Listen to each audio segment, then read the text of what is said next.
एक आम का एक गिलास जूस पी लें आप। ये आम जबरदस्त गर्मी के दिनों का तोहफा है, और ये साथ इस जाड़े के दिनों का जबरदस्त तोहफा ये सेब है, ये संतरा है। मौसम के एतबार से फल, जगह के एतबार से फल, बंगाल में आम है, कश्मीर में इस तरह के सेब के बागात हैं। वहां के लिए सेब, मालदा और बंगाल के लिए आम, उड़ीसा और तमिलनाडु के लिए साहब वहां नीम और केला के दरख्त हैं, और महाराष्ट्र गुजरात की तरफ कपास के पेड़ और गन्ने की खेतियां हो रही हैं। अलग अलग जगहों की अलग अलग फसलें। नॉर्थ ईस्ट में का पानी कमजोर है, आयरन से भरा हुआ पानी है, तो वहां की जमीन से जबरदस्त नेमत अल्लाह की चाय की सूरत में निकलती है। क्योंकि जहां आयरन हो वहां चाय पीना मुफीद है, ताकि उस आयरन के असर को काट दिया जाए। और जहां समंदर के किनारे जहां का माहौल हमेशा गर्म रहता है, सर्दियां कम पड़ती हैं, उस गर्म माहौल में जहां का पानी खारा है समंदर का, बहुत दूर तक जमीन के नीचे का पानी खारा होता है, उन हालात में नीम का पेड़, नीम का इस्तेमाल, लीमू का इस्तेमाल, केले का इस्तेमाल जरूरी है। उन खित्तों में आप जाके देखें नीम की खेती, इमली की खेती। इस तरीके से अल्लाह ने हमारे जिंदा रहने की सारी नेमतें बनाई। एक एक नेमत पे किताबें भरी पड़ी हुई, सेब, अनार, संतरा, केला, बैर, जामुन, सब पर अलग अलग किताबें लिखी हुई। किताबों का भंडार है, पढ़ें और अपने सीने को रोशन करें। और साहब एक तो ये सारी बातें होगी। वेजिटेबल्स को देखें आप, वेजिटेबल्स के अलावा देखें आप लहसुन, अदरक। लहसुन कैंसर का इलाज है, अदरक कैंसर का इलाज है। लहसुन, अदरक, प्याज कुव्वत मर्दानगी का जबरदस्त जरिया है। दिन में प्याज खाए आदमी, जबरदस्त कुव्वत बाह में इजाफा हो जाए, रात में खाए तो फिर वो उसके मुज़िर असरात हो जाए। लहसुन आदमी एक दाना डेली खाए और कैंसर उससे दूर होता रहेगा। अदरक जबरदस्त चीज है, लहसुन, अदरक, हल्दी। ये हल्दी कैंसर का इलाज है। बड़े बड़े हकीम उसका इस्तेमाल करते हैं, और जितने बड़े बड़े हकीम हैं साहब, रामदेव हों या हकीम सलमान हों, इस जमाने के पहले के पुराने हकीम, सारे लोग हल्दी, लहसुन, प्याज, अदरक, इन सारी चीजों से दवाइयां तैयार करते हैं। ये सारी चीजें लाजवाब है। ये सारी चीजें कौन फरिश्ता खाता है? नहीं, मेरा बंदा खाएगा। लहसुन मेरा बंदा खाएगा, अदरक मेरा बंदा खाएगा, प्याज मेरा बंदा खाएगा, आम मेरा बंदा खाएगा, सेब मेरा बंदा खाएगा, अनार मेरा बंदा खाएगा। आदमी की तबीयत घबरा जाती है एक चीजें खाने से, इसलिए बदल बदल कर नेमतें अल्लाह देता है। कभी सेब खाओ, कभी अनार खाओ, कभी संतरा खाओ, कभी आम खाओ, कभी जामुन खाओ। सब्जियों में आलू खाते खाते दिल घबरा जाता है, इसलिए आलू खाओ, गोभी खाओ, टमाटर खाओ, मूली खाओ, भिंडी खाओ, परवल खाओ, ये मटर खाओ। ये सारी चीजें तुम्हारे लिए हैं। दाल की 125 किस्में सिर्फ दाल की है। हमारे नजदीक तो मसूर है, अरहर है, यही सारी चीजें हैं। मगर जो लोग पढ़ते हैं बायोलॉजी, उनसे पूछे कि साहब वैज्ञानिकों के नजदीक इस दाल की कितनी किस्में हैं? वो तो आम लोग नहीं जानते। आला हजरत को, आला हजरत जहां मुजद्दिद थे, जहां शेखुल इस्लाम थे, वहीं एक जबरदस्त साइंटिस्ट भी थे आला हजरत, जिन्होंने पानी पे रिसर्च की तो पानी किस्मों को दरियाफ्त कर लिया। जिन्होंने घोड़ों के पर रिसर्च किया तो घोड़ों की हजारों नस्लों के बारे में दरियाफ्त कर लिया। जिन्होंने साहब किसी जंगल को उठाया तो उस जंगल के दरख्तों के हजारों प्रकार को टच किया। इस तरीके से इल्म जहां बढ़ता जाता है, वहां अल्लाह की मारिफत जबरदस्त ढंग से उसके सीने में आती चली जाती है। वह जो सबसे बड़ा आलिम होगा, वो सबसे बड़ा आरिफ होगा, वो सबसे बड़ा अल्लाह से डरने वाला होगा। तो ये इल्म वाले जानते हैं कि दाल की कितनी किस्में हैं, इल्म वाले जानते हैं कि चावल की कितनी किस्में हैं। एक चावल बासमती चावल ही काफी था, लेकिन साहब दुकान में जाएं दर्जनों किस्में हैं चावल की। एक आम काफी था, मालदा का आम काफी था, लेकिन आप जाके देखें एक दर्जन आम की। अल्फांसो है, कहीं अल्फांसो है, कहीं बंबई है, कहीं लंगड़ा है, कहीं कुछ है, कहीं कुछ है। सबके पेयर्स हैं, सबके जोड़े जोड़े, सबकी अलग अलग किस्में। ये सारी चीजें किसके लिए हैं? ना अल्लाह के फरिश्ते खाते हैं, ना अल्लाह खाता है, अल्लाह खाने से पाक है। ये सारी चीजें इसी हजरत इंसान के लिए हैं, ताकि सारी नेमत तुम्हारे लिए, भिंडी तुम्हारे लिए, पलवल तुम्हारे लिए, और तो फिर सब्जी ही खाओगे तो तुम्हारे जिस्म को तरक्की नहीं मिलेगी। तेरे जिस्म को चाहिए मछली, इसलिए समंदर की मछलियां तुम्हारे लिए हैं। बंदा गौर करे इस पॉइंट पे, क्योंकि यहां खाने का मुकाबला, कपड़े का मुकाबला, मकान का मुकाबला, कभी तन्हाई में सोचने का मौका कहां मिलता है कि मैं क्यों पैदा हुआ हूं, मेरे पैदा होने का क्या मकसद है, अल्लाह ने हम इस सारी कायनात को क्यों पैदा किया है। मुकाबला है खाने पीने का, बस एक छोटी सी चीजों का मुकाबला है। अब जरा गौर से उसी खाने को देख लें आप कि सब इतना जबरदस्त इंतजाम कैसा है। एक वैज्ञानिक यूरोप का कहता है कि इस दुनिया का जो पैदा करने वाला है वो सबसे बड़ा रियाजीदां है, यानी हर काम में मैथमेटिकल पॉइंट्स नजर आते हैं। जैसे एक पेज में एक मैथ बना, जरा सा कहीं भी फॉल्स हुआ, सारा मैथ गलत हो जाता है। और हर जगहों पे एक 1 से लेके 10 तक जो साहब अंक है वो सब हर जगहों पे एक दूसरे से कनेक्टेड हैं।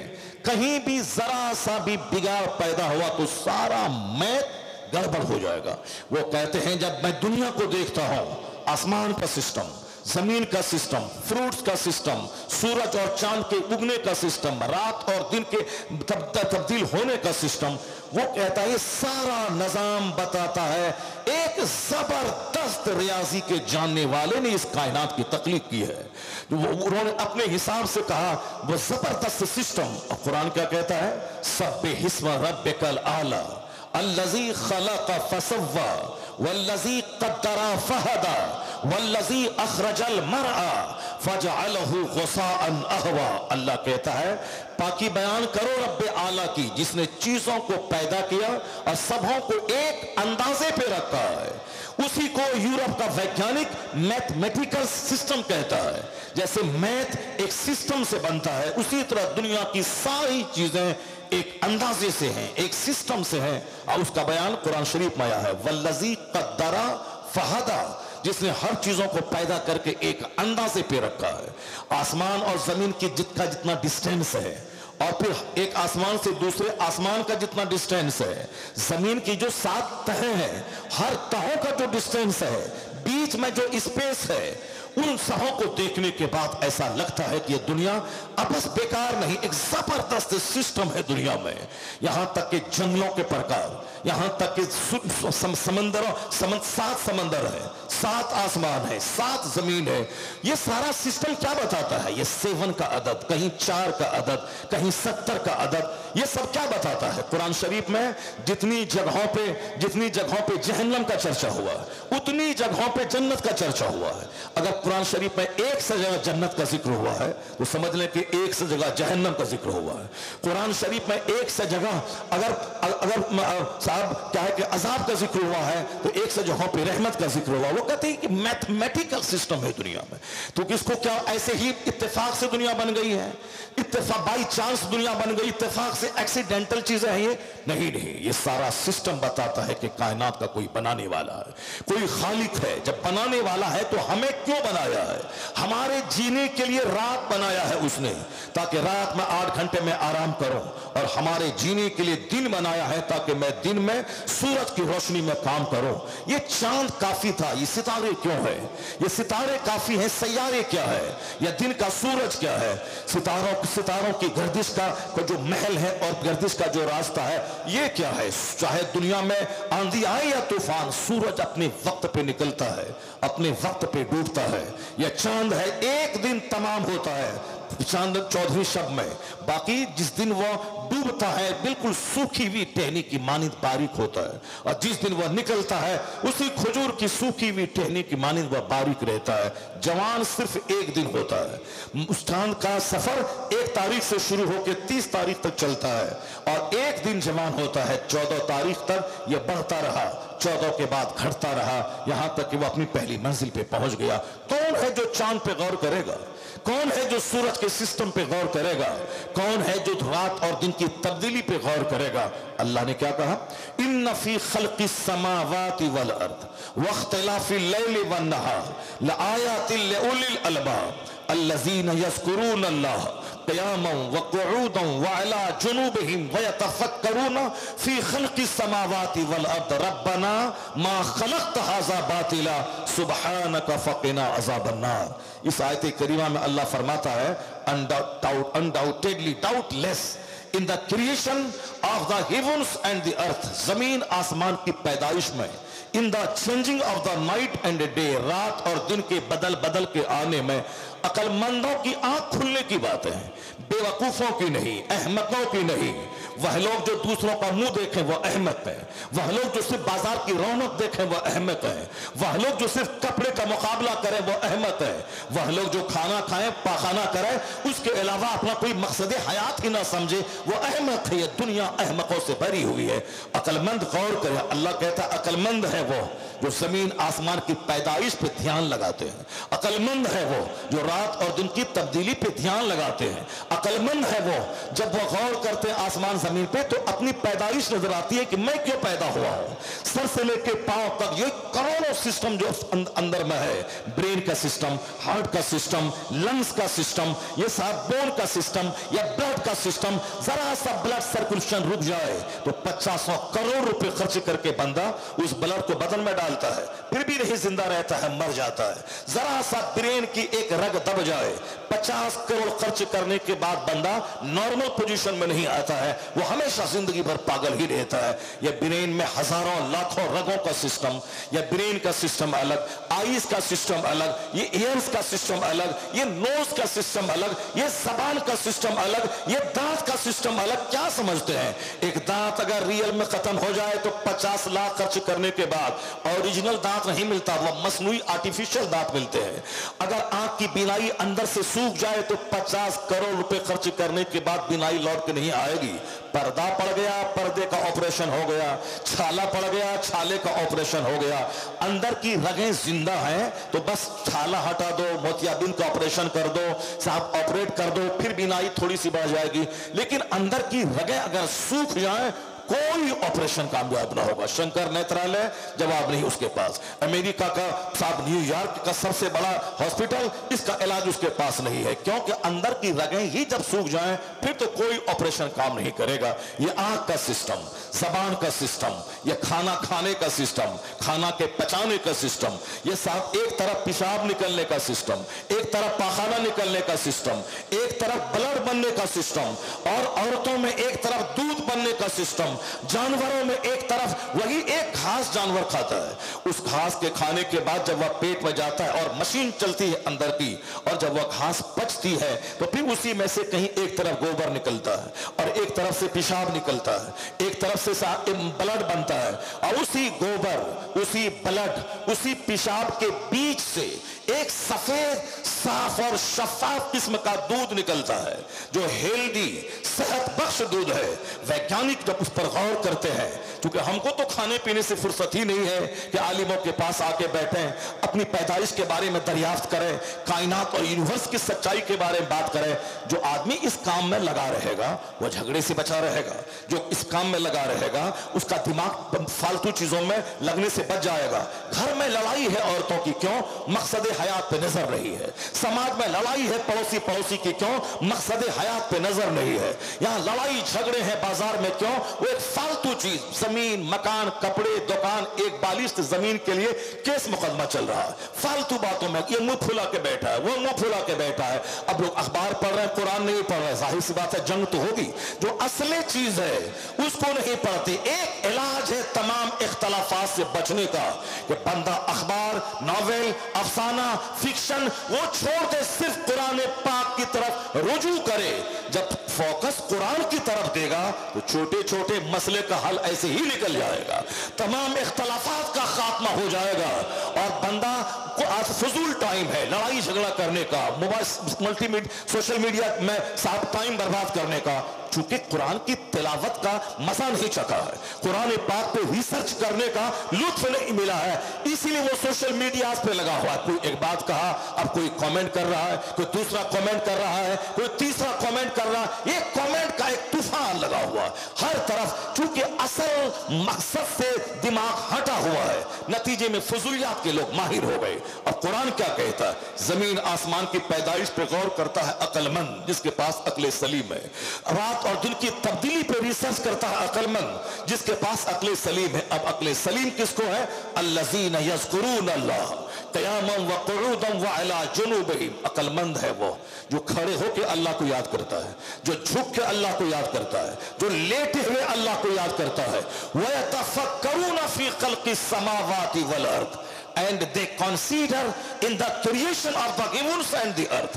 अक्लमंद गौर व फिक्र करते हैं, जमीन कैसे बनी, आसमान कैसे बना। जमीन आसमान के बनाने वाले पे गौर नहीं करता है कि अल्लाह कैसा है, अल्लाह क्या खाता है, अल्लाह कैसे रहता है। नहीं नहीं, अल्लाह ने जो कायनात बनाई है उस कायनात पे बंदा गौर करे। खुदा की जात में गौर न करे बल्कि खुदा की तख्लीक में गौर करे। खुदा ने जो दुनिया को बनाया है इस बनावट पे गौर करे। उसका अंदर से आवाज आएगी, जब ये शय लाजवाब है, जब ये क्रिएशन लाजवाब है, जब ये तख्लीक का कोई जवाब नहीं तो खालिक कैसा होगा? खालिक का कोई जवाब नहीं है। इसीलिए कहा कि वह लोग हदीस, वो लोग जमीन आसमान पे गौर करते हैं। वह तफक्करून फी खल्क़िस समावाति वल अर्द, वो कंटेम्पलेट करते हैं, रिसर्च करते हैं, शोध करते हैं, चिंतन करते हैं, दिमाग जलाते हैं। उसके बाद नतीजे पर पहुंचते हैं कि रब्बना मा खलक़्त हाज़ा बातिला, इलाही तूने कायनात को बेकार नहीं बनाया। ये दुनिया यूं ही नहीं, फजूल नहीं बनी है। क्योंकि वो रिसर्च किया कि सारा सिस्टम लाजवाब है। तो अब बंदा ये कहता है रब्बना मा खलक़्त हाज़ा बातिला, तूने कायनात को बेकार नहीं बनाया है। उसके बाद क्या, सुब्हानका फ़क़िना अज़ाबन नार। तो बंदा अपनी पेशानी जमीन पे टेक देता है, इलाही तू मेरा खालिक है, मैं तेरा बंदा हूं। इलाही तू मेरा माबूद है, मैं अब्द हूं। तू मसजूद है, मैं साजिद हूं। इलाही तू ही सब कुछ है, मैं कुछ नहीं हूं। ये बंदा अपना सर झुका देता है जमीन पे, कहता है इलाही तू ही सबसे बड़ा है, मैं बंदा हूं, कमजोर हूं। तू ताकतवर है, तू अजीज है, तू कहार है, तू गालिब है। उसके बाद बंदा क्या कहता है? इलाही मैं तेरी चाहे जितनी इबादत करूं, इतने तेरे एहसानात हैं, इतनी तेरी नेमतें हैं कि एक नेमत का शुक्र मुझसे अदा ना हो पाएगा। तो जब अदा ही नहीं हो पाएगा, ब्रेन का शुक्र, आंख का शुक्र, जबान का शुक्र, बेशुमार लोग करोड़ों गूंगे हैं, अल्लाह ने मुझको जबान दी, इस नेमत का शुक्र अदा हो पाएगा। करोड़ों लोग अंधे हैं और हमको अल्लाह ने आंख दी, इस नेमत का शुक्र अदा हो पाएगा।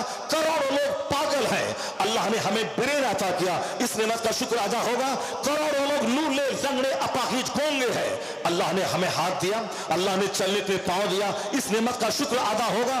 करोड़ों लोग हैं मालदार, अरबों में खेलने वाला, गेहूं की रोटी पचा नहीं सकते और मैं 10 रोटी खाता हूं, 10 मिनट के बाद फिर भूख लग जाती है। इस डाइजेस्टिव सिस्टम का कोई जवाब है? बंदा गौर करे। यहां तक घुटने का दर्द अभी करोड़ों को परेशान कर रहा है। वह इंडियन टॉयलेट में बैठ नहीं सकता है। यह है इंडियन और वेस्टर्न में खोजते हैं, और मैं एयरपोर्ट पे इंडियन तलाश करता हूं कि इंडियन कहां है, और मैं दिखा दिखा के बोलता हूं कि इंडियन टॉयलेट कहां है। तो I am Indian, I like Indian toilet. मैं हिंदुस्तानी हूं और हिंदुस्तानी टॉयलेट पसंद करता हूं। क्योंकि अब हिंदुस्तानी इंडियन टॉयलेट में बंदा बैठ नहीं सकता है, वो उसका घुटना फट जाएगा, उसका टखना पड़ जाएगा। इसीलिए वो कुर्सी वाला वो साथ कमोड खोजता है। ये जो आसानी से हमारे जब दर्द नहीं था, आसानी से उठते थे, बैठते थे, सीढ़ी पे दौड़ के चलते थे, नीचे आते थे और जैसे चाहा इसको मोड़ लिया, झुका लिया, जिधर चाह कर लिया। अब दर्द होने के बाद अब झुका नहीं सकते, उसको सीधा ही रहने देना। हालत और साथ सजदा करते हुए कुछ लोग पांव को किबला की तरफ रखते हैं, चूंकि पांव को मोड़ेगा तो पांव टूट फट जाएगा उसका। ये बताएं कि कितनी बड़ी नेमत है इसका ग्रीस। या ग्रीस अगर सूख जाए तो बंदा लाखों रुपए खर्च करके ऑपरेशन करवाए फिर भी ठीक नहीं हो पाएगा। या टखने का ग्रीस, चाहे जिस तरफ चाहे एड़ी को मोड़ लें, या घुटने का ग्रीस, चाहे जिस तरफ चाहे जैसे चाहे पांव को मोड़ लें, अगर उसमें थोड़ा सा फंक्शनल डिसऑर्डर हो जाए फिर उसके बाद पता चलता कि कितनी बड़ी नेमत है। ये सारी नेमत हमारे लिए। या 5 वक्त का सजदा इस नेमत का शुक्र हो सकता है? नहीं। क्या कहता है बंदा, क्या बोलेगा? अल्लाह कहता है, जब बंदा इन सारी बातों पे गौर करता है तब कहता है सुब्हानका फ़क़िना अज़ाबन नार। इलाही तेरी तस्बीह में बयान करता हो, तेरी हम्द बयान करता हो। ए अल्लाह तू सारे उयबो नकाइस से पाक है मालिक, इतने एहसानात है मेरे ऊपर में, मैं आग पे भी सजदा करूं तो तेरी नेमत का शुक्र मुझसे अदा नहीं हो पाएगा। फ़क़िना अज़ाबन नार, अपने फजल से मुझको जहन्नम की आग से बचा दे। अपने फजल से मुझे जहन्नम की आग से बचा दे। सुबहानका फक़िना अज़ाबन्नार, सुबहानका फक़िना अज़ाबन्नार। ये कौन बोलेगा? ये वही बोलेगा जो इन नेमतों पे नजर रखेगा, इन नेमतों की खूबियों पे नजर रखेगा, इन नेमतों के शुक्राने के लिए 5 वक्त मस्जिद दौड़ के जाएगा। तो नमाज को बोझ नहीं समझेगा वो, बल्कि 5 वक्त की नमाज को अपने लिए अजीम नेमत समझेगा, उसको बोझ नहीं समझेगा जब इन सारी बातों पे गौर करेगा। तो अब पता ये चला हमारे जिस्म को मछली चाहिए, इसको गोश्त भी चाहिए। अब ये गोश्त चाहिए तो अल्लाह ने कहा ये परिंदा तेरे लिए है, ये बकरा तेरे लिए है, तुम खाओ। ये समंदर की मछलियां तेरे लिए, माछ भात तुम खाओ। तुमको माछ भात चाहिए खाओ, तुमको बकरे का गोश्त चाहिए खाओ, तुमको मुर्ग का गोश्त चाहिए, तुम्हारे लिए है गोश्त। ये जानवर है, वल खैला वल बिगाला वल हमीरा लितरकबूहा वज़ीना। कुरान शरीफ में अल्लाह ने क्या कहा? अल्लाह ने नेमतों का जिक्र करते हुए कहा कि तुमको सवारी के जानवर चाहिए एक जगह से दूसरी जगह जाने के लिए। समंदर में वो कश्तियां हैं और खुश्की में दौड़ने के लिए घोड़े हैं। वल खैला वल बिगाला वल हमीरा लितरकबूहा वज़ीना। जरा गौर करें कि कुरान शरीफ में हमारी हिदायत के लिए क्या क्या नुस्खे मौजूद हैं, अल्लाह ने क्या कहा है। वो तो हम लोग जानते हैं कि मदरसे में मां मर गई तो बच्चा को बुला लो कुरान खानी करने के लिए, इतना ही हम लोग जानते हैं। इसके आगे नहीं जानते कि मदरसे में कौन कौन सा इल्म पढ़ाया जाता है। हम लोग इसीलिए मदरसे को इग्नोर किए हुए हैं। हम लोग नहीं जानते कि होता यहाँ क्या है। जो लोग जानते हैं वह लोग जानते हैं कि मदरसे में होता क्या है। सरकार आला हजरत फाजिल बरेलवी बदायूं गए हैं, फजर का टाइम है। आप अल्लामा अब्दुल कादिर बदायूनी ने आपको नमाज फजर पढ़ाने के लिए आगे बढ़ाया।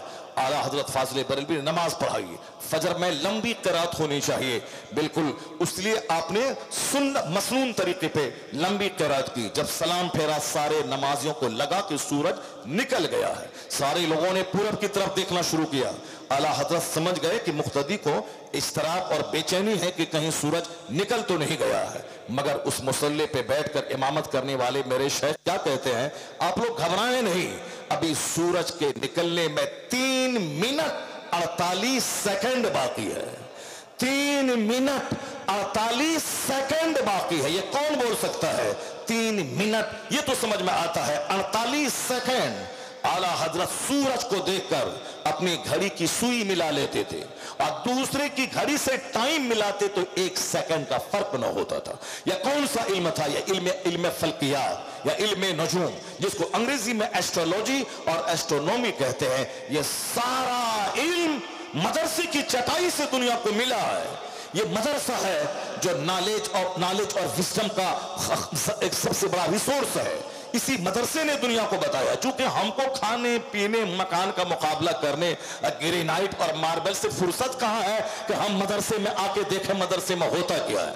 इसलिए हमारे लोग मौलवी का मजाक, मदरसे का मजाक, मुल्ला जी का मजाक, लोग मुल्ला जी कहते हैं। और आज हमको कोई मुल्ला कह दे तो गुस्सा आता है, जबकि मुल्ला अहमद जीवन जो बादशाही हिंदुस्तान औरंगजेब के उस्ताद थे, जिस औरंगजेब ने अपने उस्ताद की जूती सीधी की थी मस्जिद जामा मस्जिद से बाहर निकलते हुए, तो सारा हिंदुस्तान तमन्ना करता था कि काश मेरा बेटा भी आलिम होता।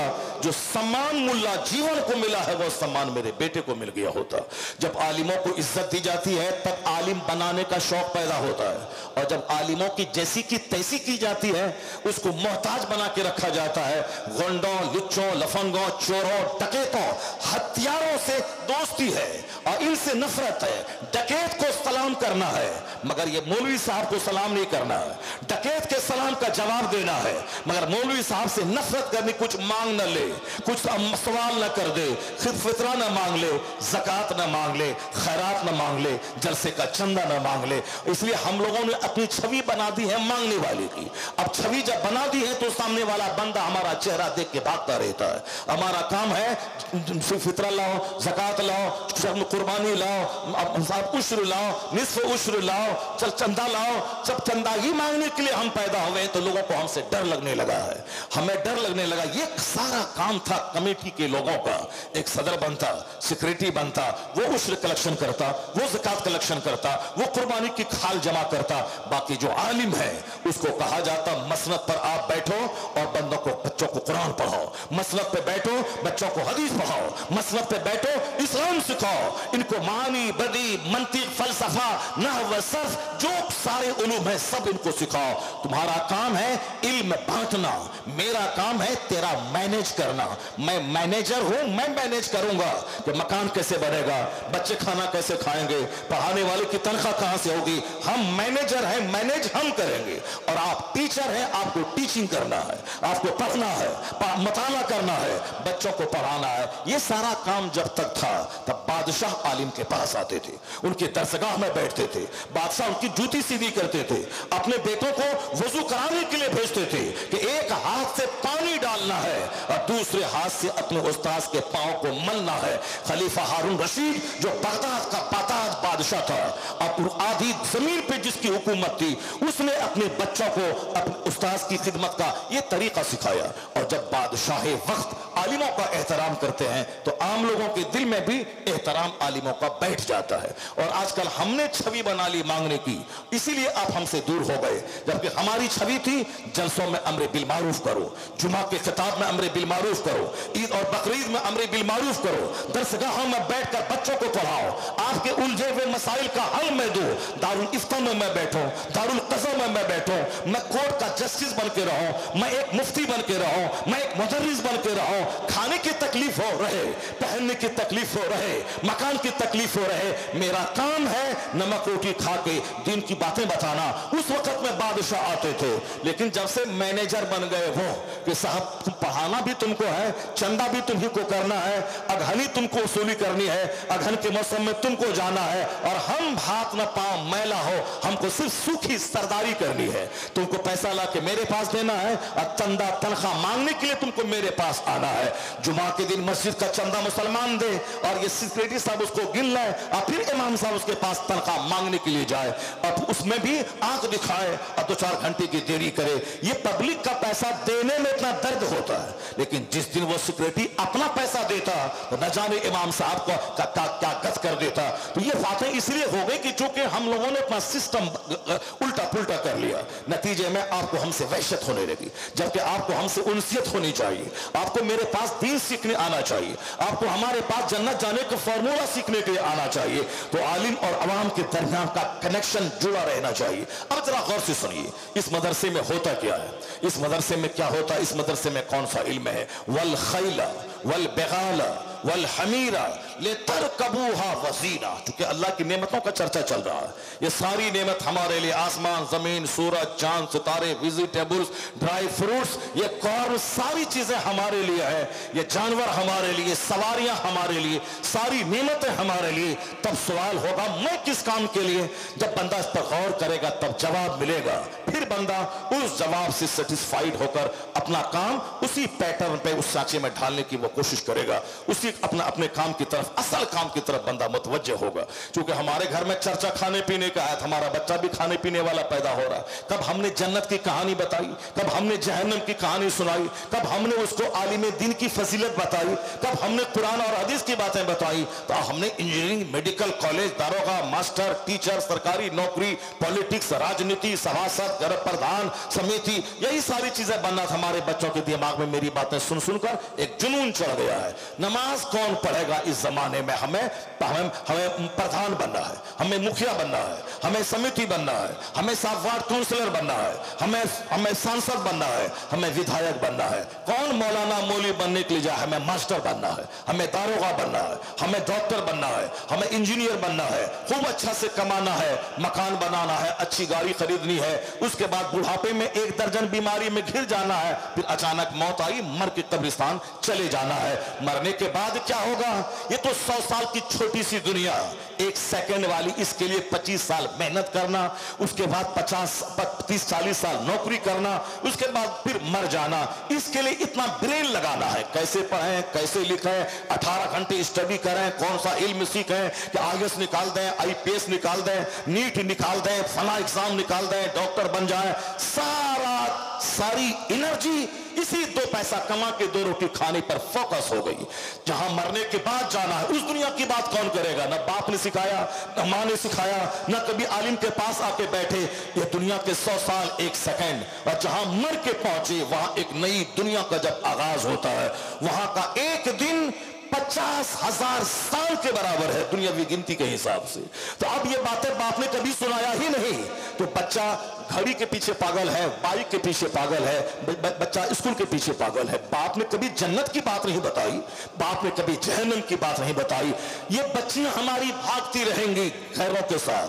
कसूर सिर्फ बाप और मां का है, जिसने घर में खाने पीने, मटन, चिकन, बीफ और साहब watch, clock, pant, shirt, T shirt की बातें होती रही, जीन्स की बातें होती रही। सजाने सवारने की तो बच्चों के दिल दिमाग में वही बात है। Handsome smart, handsome smart. उसका शौहर क्या खूबसूरत है, उसकी बीवी क्या खूबसूरत है। सारे समाज में ऐसी दुल्हन नहीं आई है। तो सामने जो बच्चा मेरा खड़ा है उसके दिमाग में तो बात आएगी, मुझको भी स्मार्ट चाहिए, दीन मिले ना मिले, मुझको भी नौकरी वाला शौहर चाहिए, दीन रहे या जाए। कौन दीन की परवाह करता है? अगर हमारी लाखों बच्चियां गैर मुस्लिम इंजीनियर के साथ भाग गई, 100% कसूर उस माँ बाप का है जिस माँ बाप ने बच्चों के सामने जन्नत की बात नहीं की, आखिरत की बात नहीं की, जहन्नम की बात नहीं की। वो बात की खूबसूरती की, वह बात की नौकरी चाकरी की, वह बात की कारोबार की, वह बात क्या बिजनेस का। वह बिजनेस लिया, ईमान लूटा, चेहरा का हुस्न देखा, ईमान लूटा। जब बात होती मुस्तफा की, जब बात होती फतरतुज ज़हरा की, जब बात होती हसनैन करीमैन की, जब बात होती जन्नत पाने की, जब बात होती मुस्तफा के फाका की, जब बात होती अहले बैत अतहार की मुकद्दस जिंदगी गुजारने की, तब हमारा बच्चा कहता नहीं नहीं, मैं इंजीनियर बनूं या ना बनूं, मैं गुलाम मुस्तफा बन जाऊं, मैं गुलाम मोहम्मद बन जाऊं। दुनिया मिले ना मिले, जन्नत मिल गई तो दोनों जहान की भलाई मिल गई। ये बातें उस वक्त बच्चा हमारा बोलेगा जब उनको बार बार जन्नत की कहानी सुनाई जाएगी, जब बार बार आखिरत की बात बताई जाएगी, जब बार बार आका अलैहिस्सलाम की सीरत सुनाई जाएगी। यहां तो सिर्फ खाने पीने की बातें बताई जा रही हैं। अब जरा गौर से सुनिए, अल्लाह की नेमतों को चर्चा में करता हूं, फिर उसके बाद मैं गुफ्तगू अपने आगे बढ़ाता हूं। अल्लाह फरमाता वल खैला वल बिगाला वल हमीरा लितरकबूहा, तुम्हारे लिए एक जगह से दूसरी जगह जाने के लिए, क्योंकि तुमको जाना है, बिजनेस करना है, रोजी रोटी की तलाश में जमीन पर फैलना है, तो अब तुमको सवारी चाहिए, ले लो। ये ऊंट तुम्हारे लिए है, ये घोड़े तुम्हारे लिए है, ये खच्चर तुम्हारे लिए है, ये गधा तुम्हारे लिए है। वल खैला वल बेगाला वल हमीरा, ये ऊंट, ये घोड़ा, ये खच्चर, ये सब तेरे लिए है। खच्चर पे सामान लोड करो और एक शहर से दूसरे शहर जाओ, घोड़े पे सवार हो जाओ, उस पर एक शहर से दूसरे शहर जाओ, ऊंट की पीठ पर बैठ जाओ, एक शहर से दूसरे शहर जाओ। ये ऊंट शिप ऑफ डेजर्ट है, रेगिस्तान का जहाज है ये ऊंट। तुम अशरफुल मखलूकात हो, तुम बहुत अच्छे जेंटलमैन हो तुम, लेकिन तुम अगर बालू पे जाओगे तो तुम्हारा पांव बालू में धंस जाएगा, नहीं चल पाओगे। मगर ये जानवर है ऊंट, उस बालू पे जहाज बन के दौड़ता है। वो ऊंट का पांव में जमीन में धंसता नहीं, वो जहाज बन के दौड़ता। ये क्या है? शिप ऑफ डेजर्ट, रेगिस्तान का जहाज है ये ऊंट तुम्हारे लिए। ये घोड़ा है, तू ऊपर खाई से नीचे आ नहीं सकते वरना हाथ पांव सब टूट जाएगा, मगर ये घोड़ा है जो ऊपर से नीचे कूदता है, नीचे से पहाड़ पे चढ़ता है। ये तुम्हारे लिए अजूबा जानवर ये घोड़ा, जहां हेलीकॉप्टर ना उतर सके, जहां एरोप्लेन ना जा सके, जहां बस ट्रक बाइक ना जा सके, वहां यह घोड़ा जाता है। ये अजूबा वंडरफुल जानवर, ये घोड़ा तुम्हारे लिए है ताकि तुम सवारी का काम लो, वसीना जीनत का काम। जैसे दरवाजे पे कार खड़ी रहती है तो वो दरवाजा बड़ा खूबसूरत लगता है, और पहले जमाने में दरवाजे पे 10 घोड़े बंधे रहते थे, वह दरवाजा बड़ा हसीन लगता था। और आज भी एक तरफ 10 कार खड़ी हों, एक तरफ 10 घोड़े बंधे हुए रहें, जो घोड़े का हुस्न है वह कार में कहां है? वह घोड़े का हुस्न अलग है। दरवाजे पे 10 गाय बंधी हुई है, दरवाजे पे 10 भैंस बंधे हुए हैं, दरवाजे पे 10 घोड़े बंधे हुए हैं, दरवाजे पे 50 बकरियां बंधी हुई हैं, उन दरवाजों का हुस्न बढ़ जाता है। तो अल्लाह ने क्या कहा? लितरकबूहा वज़ीना, ताकि तुम इन सवारियों, इनसे सवारी का भी काम लो और जीनत का काम। कि दरवाजे पे घोड़े ऊंट बंधे रहेंगे तो तेरा दरवाजा हसीन और खूबसूरत लगेगा। ये जानवर तुम्हारे लिए मैंने पैदा किया है। और आगे अल्लाह ने फरमाया, चूंकि अभी घोड़े का दौर नहीं रहा, अभी यह दौर ऊंट का नहीं रहा। ऊंट है देखने की चीज, घोड़ा है देखने की चीज, और गधा है देखने की चीज। लेकिन ये सवारी में अब घोड़े और ऊंट का इस्तेमाल नहीं होता है, शाज़ नादिर, कम इस्तेमाल। ज्यादा इस्तेमाल होता है हवाई जहाज का, ज्यादा इस्तेमाल होता है कार का, ज्यादा इस्तेमाल होता है मोटरसाइकिल का, ज्यादा इस्तेमाल होता है 3 व्हीलर 4 व्हीलर 2 व्हीलर का इस्तेमाल होता है। साइकिल, मोटरसाइकिल, टेम्पू, टोटो, कार, उससे आगे बढ़ जाए छोटी से बड़ी कार, लग्जरी कार, 50-50 लाख की कार, 100 करोड़ की कार भी तो हिंदुस्तान में 100 करोड़ की कार भी दौड़ रही है। सड़क पे 100 करोड़ की कार दौड़ रही है। 5 लाख में भी कारें मिलती हैं, 100 करोड़ की भी कारें मिल रही हैं। ये कार की सवारी, और उससे ज्यादा फास्ट सवारी ट्रेन 100 व्हीलर्स की सवारी, यानी जिसमें 100 पहिया है और आप एक शहर से दूसरे शहर जाएं, सामान लेके जाएं, जबरदस्त सवारी है ट्रेन की। और इससे भी ज्यादा फास्टेस्ट सवारी है वो हवाई जहाज। 300-500 यात्री को लेके जाए, 90 यात्री को लेके जाए, छोटा प्लेन, बड़ा प्लेन, जंबू प्लेन, जिसमें 397 लोग सवार हैं। 1000 भी एक आदमी भी अभी ट्राई हुआ है, 1000 लोग सफर करके उस हवाई जहाज से दूसरे शहर जा सकते हैं। क्या कुरान करीम में चर्चा है हवाई जहाज का? क्या चर्चा है ट्रेन का? क्या चर्चा है प्लेन का? क्या चर्चा है 2 व्हीलर का? हाँ, जो दीवाना पागल है उसके लिए तो कोई बात नहीं है, लेकिन जिसको अल्लाह ने अक्ल सलीम दी है वो अपनी जाहिरी आंखों से देखेगा कि हाँ 110% इस आयत करीमा में प्लेन का चर्चा है, इसमें हवाई जहाज का चर्चा है, इसमें तमाम सवारियों व्हीकल्स का चर्चा है। और जो सवारी आज नहीं वजूद में आई है उसका भी चर्चा है। जो आज के 500 साल के बाद जो सवारी पैदा होगी ट्रेन में, अभी सबसे फास्टेस्ट ट्रेन पहले शताब्दी राजधानी थी और अभी वंदे भारत आ गई। हम वंदे नहीं बोलते, वनडे बोलते हैं। ये वंदे भारत, ये ट्रेन आ गई है। ये वंदे भारत ट्रेन है। ये वंदे भारत सबसे ज्यादा फास्ट स्पीड में चलती है। अब 100 साल के बाद या 25 साल के बाद अब कौन फास्टेस्ट ट्रेन आएगी जो 500 की रफ्तार में दौड़ेगी? उसके लिए ट्रैक बन जाए, उसका वजूद अभी नहीं हुआ है, लेकिन वो सवारी आने वाली है। और मैं कहता हूं उसका भी चर्चा कुरान करीम में मौजूद है। अभी हेली जहाज, हेलीकॉप्टर, एरोप्लेन, हेलीकॉप्टर और रॉकेट, उसके बाद जो तेज सवारी आ जाए, आज के 100 साल के बाद जब विज्ञान और विकास करे, साइंस और तरक्की करेगी, उस सवारी वजूद में आ सकती है। पॉसिबिलिटी है, इम्कानात मौजूद है। मगर मैं कहता हूं उसका भी चर्चा जो कयामत तक वजूद में जो सवारियां आएंगी उसका चर्चा इस आयत करीमा में मौजूद है। आप बोलेंगे जोरे बयान है या फिर कोई प्रूफ, कोई दलील है? जरा सुनिए गौर से। वल खैला वल बिगाला वल हमीरा लितरकबूहा वज़ीना। अल्लाह ने क्या कहा? जो सवारी आज से 1400 साल पहले दुनिया में थी, जिससे सवारी का काम लिया जाता था और जिसको अल्लाह ने पैदा किया था उस वक्त में, उसका नाम इसमें है। ये ऊंट, ये घोड़े, ये खच्चर तुम्हारे लिए हैं ताकि सवारी का काम लो और अपने दरवाजे की जीनत का भी।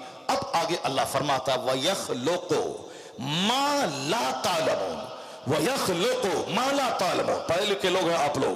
यख्लुकु ये फेल मुजारे का सेगा, मदरसे के बच्चे जानते हैं। और एक अंग्रेजी में होता है एक पास्ट टेंस, एक प्रेजेंट टेंस, एक फ्यूचर टेंस। लेकिन अरबी में माजी और मुजारे का मतलब होता है, मुजारे में प्रेजेंट यानी हाल और मुस्तकबिल, ये दोनों का मीनिंग उसमें होता है फेल मुजारे में। यख्लुकु वो पैदा करता है, वह पैदा करेगा। अंग्रेजी में आता है ही क्रिएट्स, वह पैदा करता है। ही विल क्रिएट, वह पैदा करेगा। मगर अरबी में आया है यख्लुकु, वह पैदा करता है, पैदा करेगा। यफ़अलु, वह करता है एक मर्द या करेगा एक मर्द। यफ़अलाने, वह करते हैं 2 मर्द या करेंगे 2 मर्द। फिर मुजारे में दोनों माना होता है, प्रेजेंट का भी फ्यूचर का भी। अब अल्लाह ने क्या कहा जरा गौर से सुनिए। ये ऊंट, ये घोड़े तेरे लिए है। वयख्लुकु मा ला तालमून। यख्लुकु का मतलब आज न ऊंट और घोड़ा है, कल अल्लाह तेरे लिए पैदा करेगा उन सवारियों को जिसको तुम जानते नहीं हो। वयख्लुकु मा ला तालमून, अल्लाह पैदा करेगा उन सवारियों को जिसको तुम जानते नहीं हो। He will create that which you don't know, जिसको तुम अभी नहीं जानते हो, वो सवारी पैदा करेगा। मतलब से मां में वो सारी चीजें मौजूद है। जैसे विच और दैट अंग्रेजी में आता है, he will create which you don't know, वो पैदा करेगा जिसको तुम जानते नहीं हो। ही विल क्रिएट, वो पैदा करेगा, that which you don't know, उसको जिसको तुम जानते नहीं हो। तो मतलब वह पैदा करेगा, वह कार पैदा करेगा, वह प्लेन पैदा करेगा, वह एरोप्लेन पैदा करेगा, वह हेलीकॉप्टर पैदा करेगा तुम्हारे लिए, ताकि सवारी का काम लो और जीनत का काम लो। वह train, plane, motor car, two wheeler, four wheeler, कयामत तक की सारी सवारियों का चर्चा इस आयत करीमा में मौजूद है कि बंदे आज घोड़ा तेरे लिए है, कल प्लेन तेरे लिए बनाऊंगा, कल ट्रेन तेरे लिए बनाऊंगा, कल कार तेरे लिए बनाऊंगा। वो नेमत तुम खाओ, प्लेन से तुम चलो, गोश्त तुम खाओ, और फिर तुम्हारे लिए ये सवारियां है, तुम्हारे लिए पत्थरों को तराशने का आला बनाऊंगा। तुम उन पत्थरों को तराश तराश के शानदार घर बनाओगे, तुम छतदार घर बनाओगे। ये पत्थर तेरे लिए, ये ईंट तेरे लिए, ये सवारी तेरे लिए। और तुम्हें मालूम है, तुम्हें जिंदा रहने के लिए सिर्फ गोश्त नहीं, मछली नहीं, तुम्हें जिंदा रहने के लिए दूध चाहिए। तो वह दूध कौन सा दूध? वह दूध तुम्हें मां की छाती का दूध। 1 मिनट पहले जब तक बच्चा पैदा नहीं हुआ था, उस वक्त तक मां की छाती खुश्क थी, सूखी थी, एक कतरा दूध नहीं था। लेकिन जैसे ही बच्चा जन्म लिया, अब वह जन्मजात बच्चे को रोटी नहीं खा सकता, मर जाएगा, चावल नहीं खा सकता, मर जाएगा, वह पानी नहीं पी सकता है, वह मर जाएगा। अब उसको क्या चाहिए? उस बच्चे को जिंदा रहने के लिए ऐसी ग़िज़ा चाहिए जिस ग़िज़ा में जिसमें ग़िज़ाइयत भी हो, जो मशरूब भी हो, और जिसमें बेहतरीन बीमारी से लड़ने की ताकत भी हो, यानी मेडिसिन भी हो, फूड भी हो, ड्रिंक भी हो, इम्यूनिटी पावर, बीमारी से लड़ने के लिए उसमें क्षमता भी हो। वह कौन है? वह मां का दूध है। बच्चा जैसे जन्म लिया, उधर खुश्क छाती में अल्लाह ने दूध की नहर बहा दी। अब यह बच्चा पिएगा। मां के पेट में थे, अल्लाह ने खून से इंतजाम किया, खून को रोककर मां की गोद में जब पैदा हुए, अल्लाह ने खुश्क छाती में उसी खून को दूध बना के पेश किया। अब ये खून दूध बनता कैसे है? अब चले फिर दरसगाहों में। यूरोप का दानिश्वर कहता है कि एक मशीन है जानवर के पेट में या इंसान के पेट में, चूंकि औरतों को जो पैदा दूध बनता है वह दूध भी खून से ही बनता है, और जानवरों के थनों में जो दूध बनता है, ये बच्चा तो 2 साल तक मां का दूध पिया, लेकिन अब 2 साल के बाद मां का दूध पीना हराम है। तो अब मगर दूध चाहिए, तो अब अल्लाह ने उसका अल्टरनेट इंतजाम किया कि अब 2 साल तक मां का दूध, 2 साल के बाद मां का दूध पीना हराम है। अब मगर दूध तो मरते दम तक बदन को चाहिए, इसलिए अब है ये गाय का दूध या भैंस का दूध या बकरी का दूध। अब ये जानवरों का दूध बनता कैसे है? आज जब विज्ञान ने तरक्की की तो वैज्ञानिक कहते हैं जहां से गोबर निकलता है और जहां से ब्लड निकलता है, जहां से बोलो ब्रास निकलते हैं, उसी के बीच से एक रग आती है, उसी रग से रिश्ता हुआ दूध निकलता है। कहां से? गोबर और खून के बीच से निकलता है दूध। गोबर और खून के बीच से न खून की लाली है दूध में, न गोबर की बदबू है दूध में, मगर निकलता है उसी बीच से। कौन है? कितने वैज्ञानिक रोजाना कलमा पढ़कर ईमान लाते हैं। आपको मालूम है, चाहे वह मस्जिद का सर्वे कराए या गरीब नवाज के आस्थाने के बारे में औलफौल बके, कोई टेंशन लेने की जरूरत नहीं है। मेरा खुदा है जो सारी कायनात का मालिक है, जो इन शरीरों को थोड़ा सा मौका देता है नाचने गाने का, और जब शरारत बढ़ जाती है तो अल्लाह के अजाब की लाठी इसका सारा गुरूर तोड़ देती है, और अल्लाह अपने महबूब के गुलामों को इज्जत अता फरमा देता है।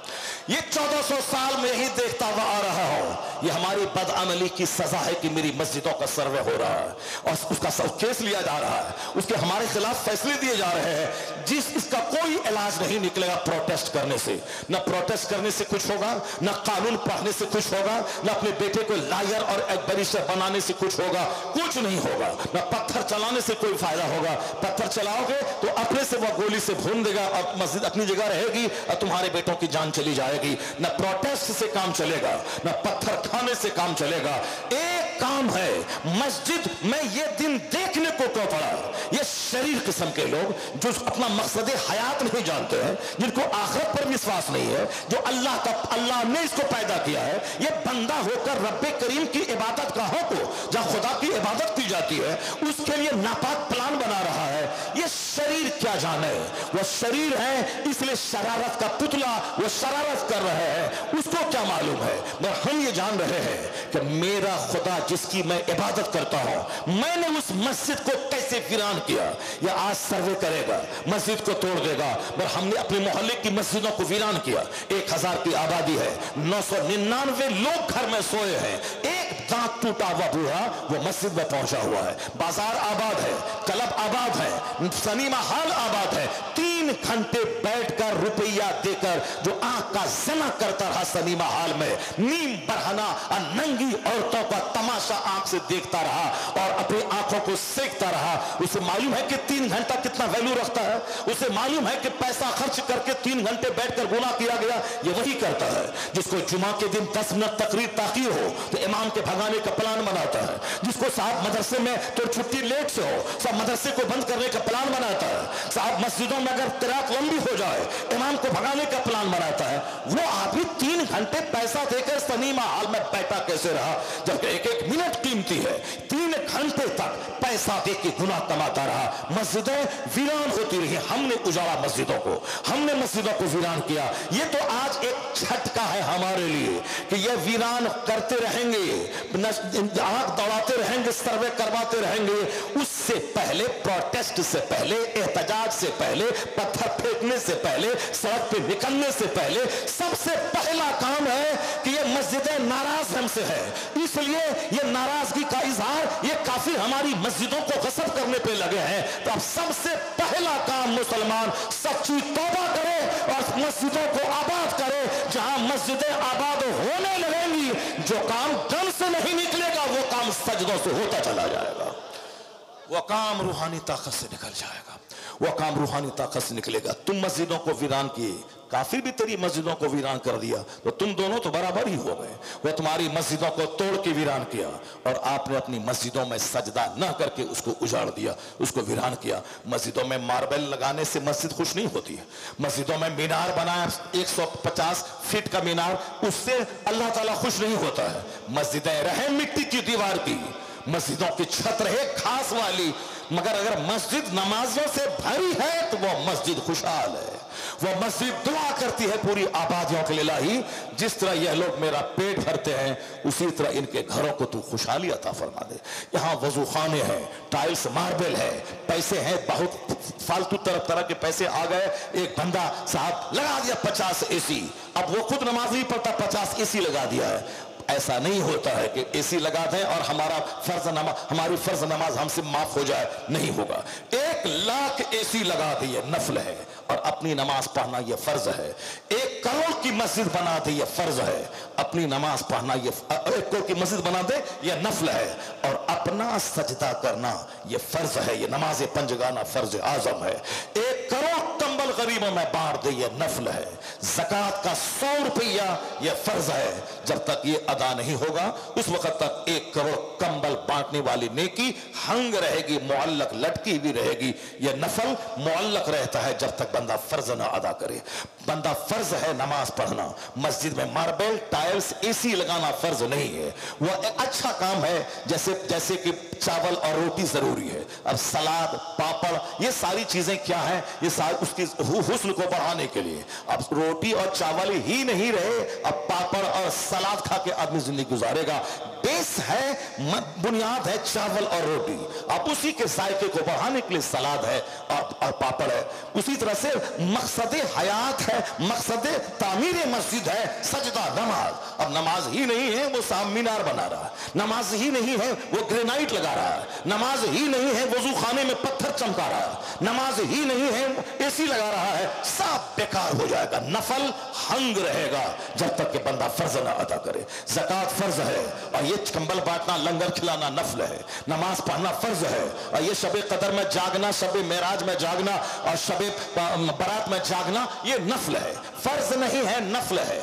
जुमा की नमाज बहुत सारी जगहों पे फर्ज नहीं है, अब वहां जुमा के लिए मारा मारी है। अब फजर जोहर असर मगरिब इशा फर्ज है, यह फर्ज के ताल्लुक से गफलत और लापरवाही है और नफल के ताल्लुक से जुमा के दिन भीड़ लगी हुई है।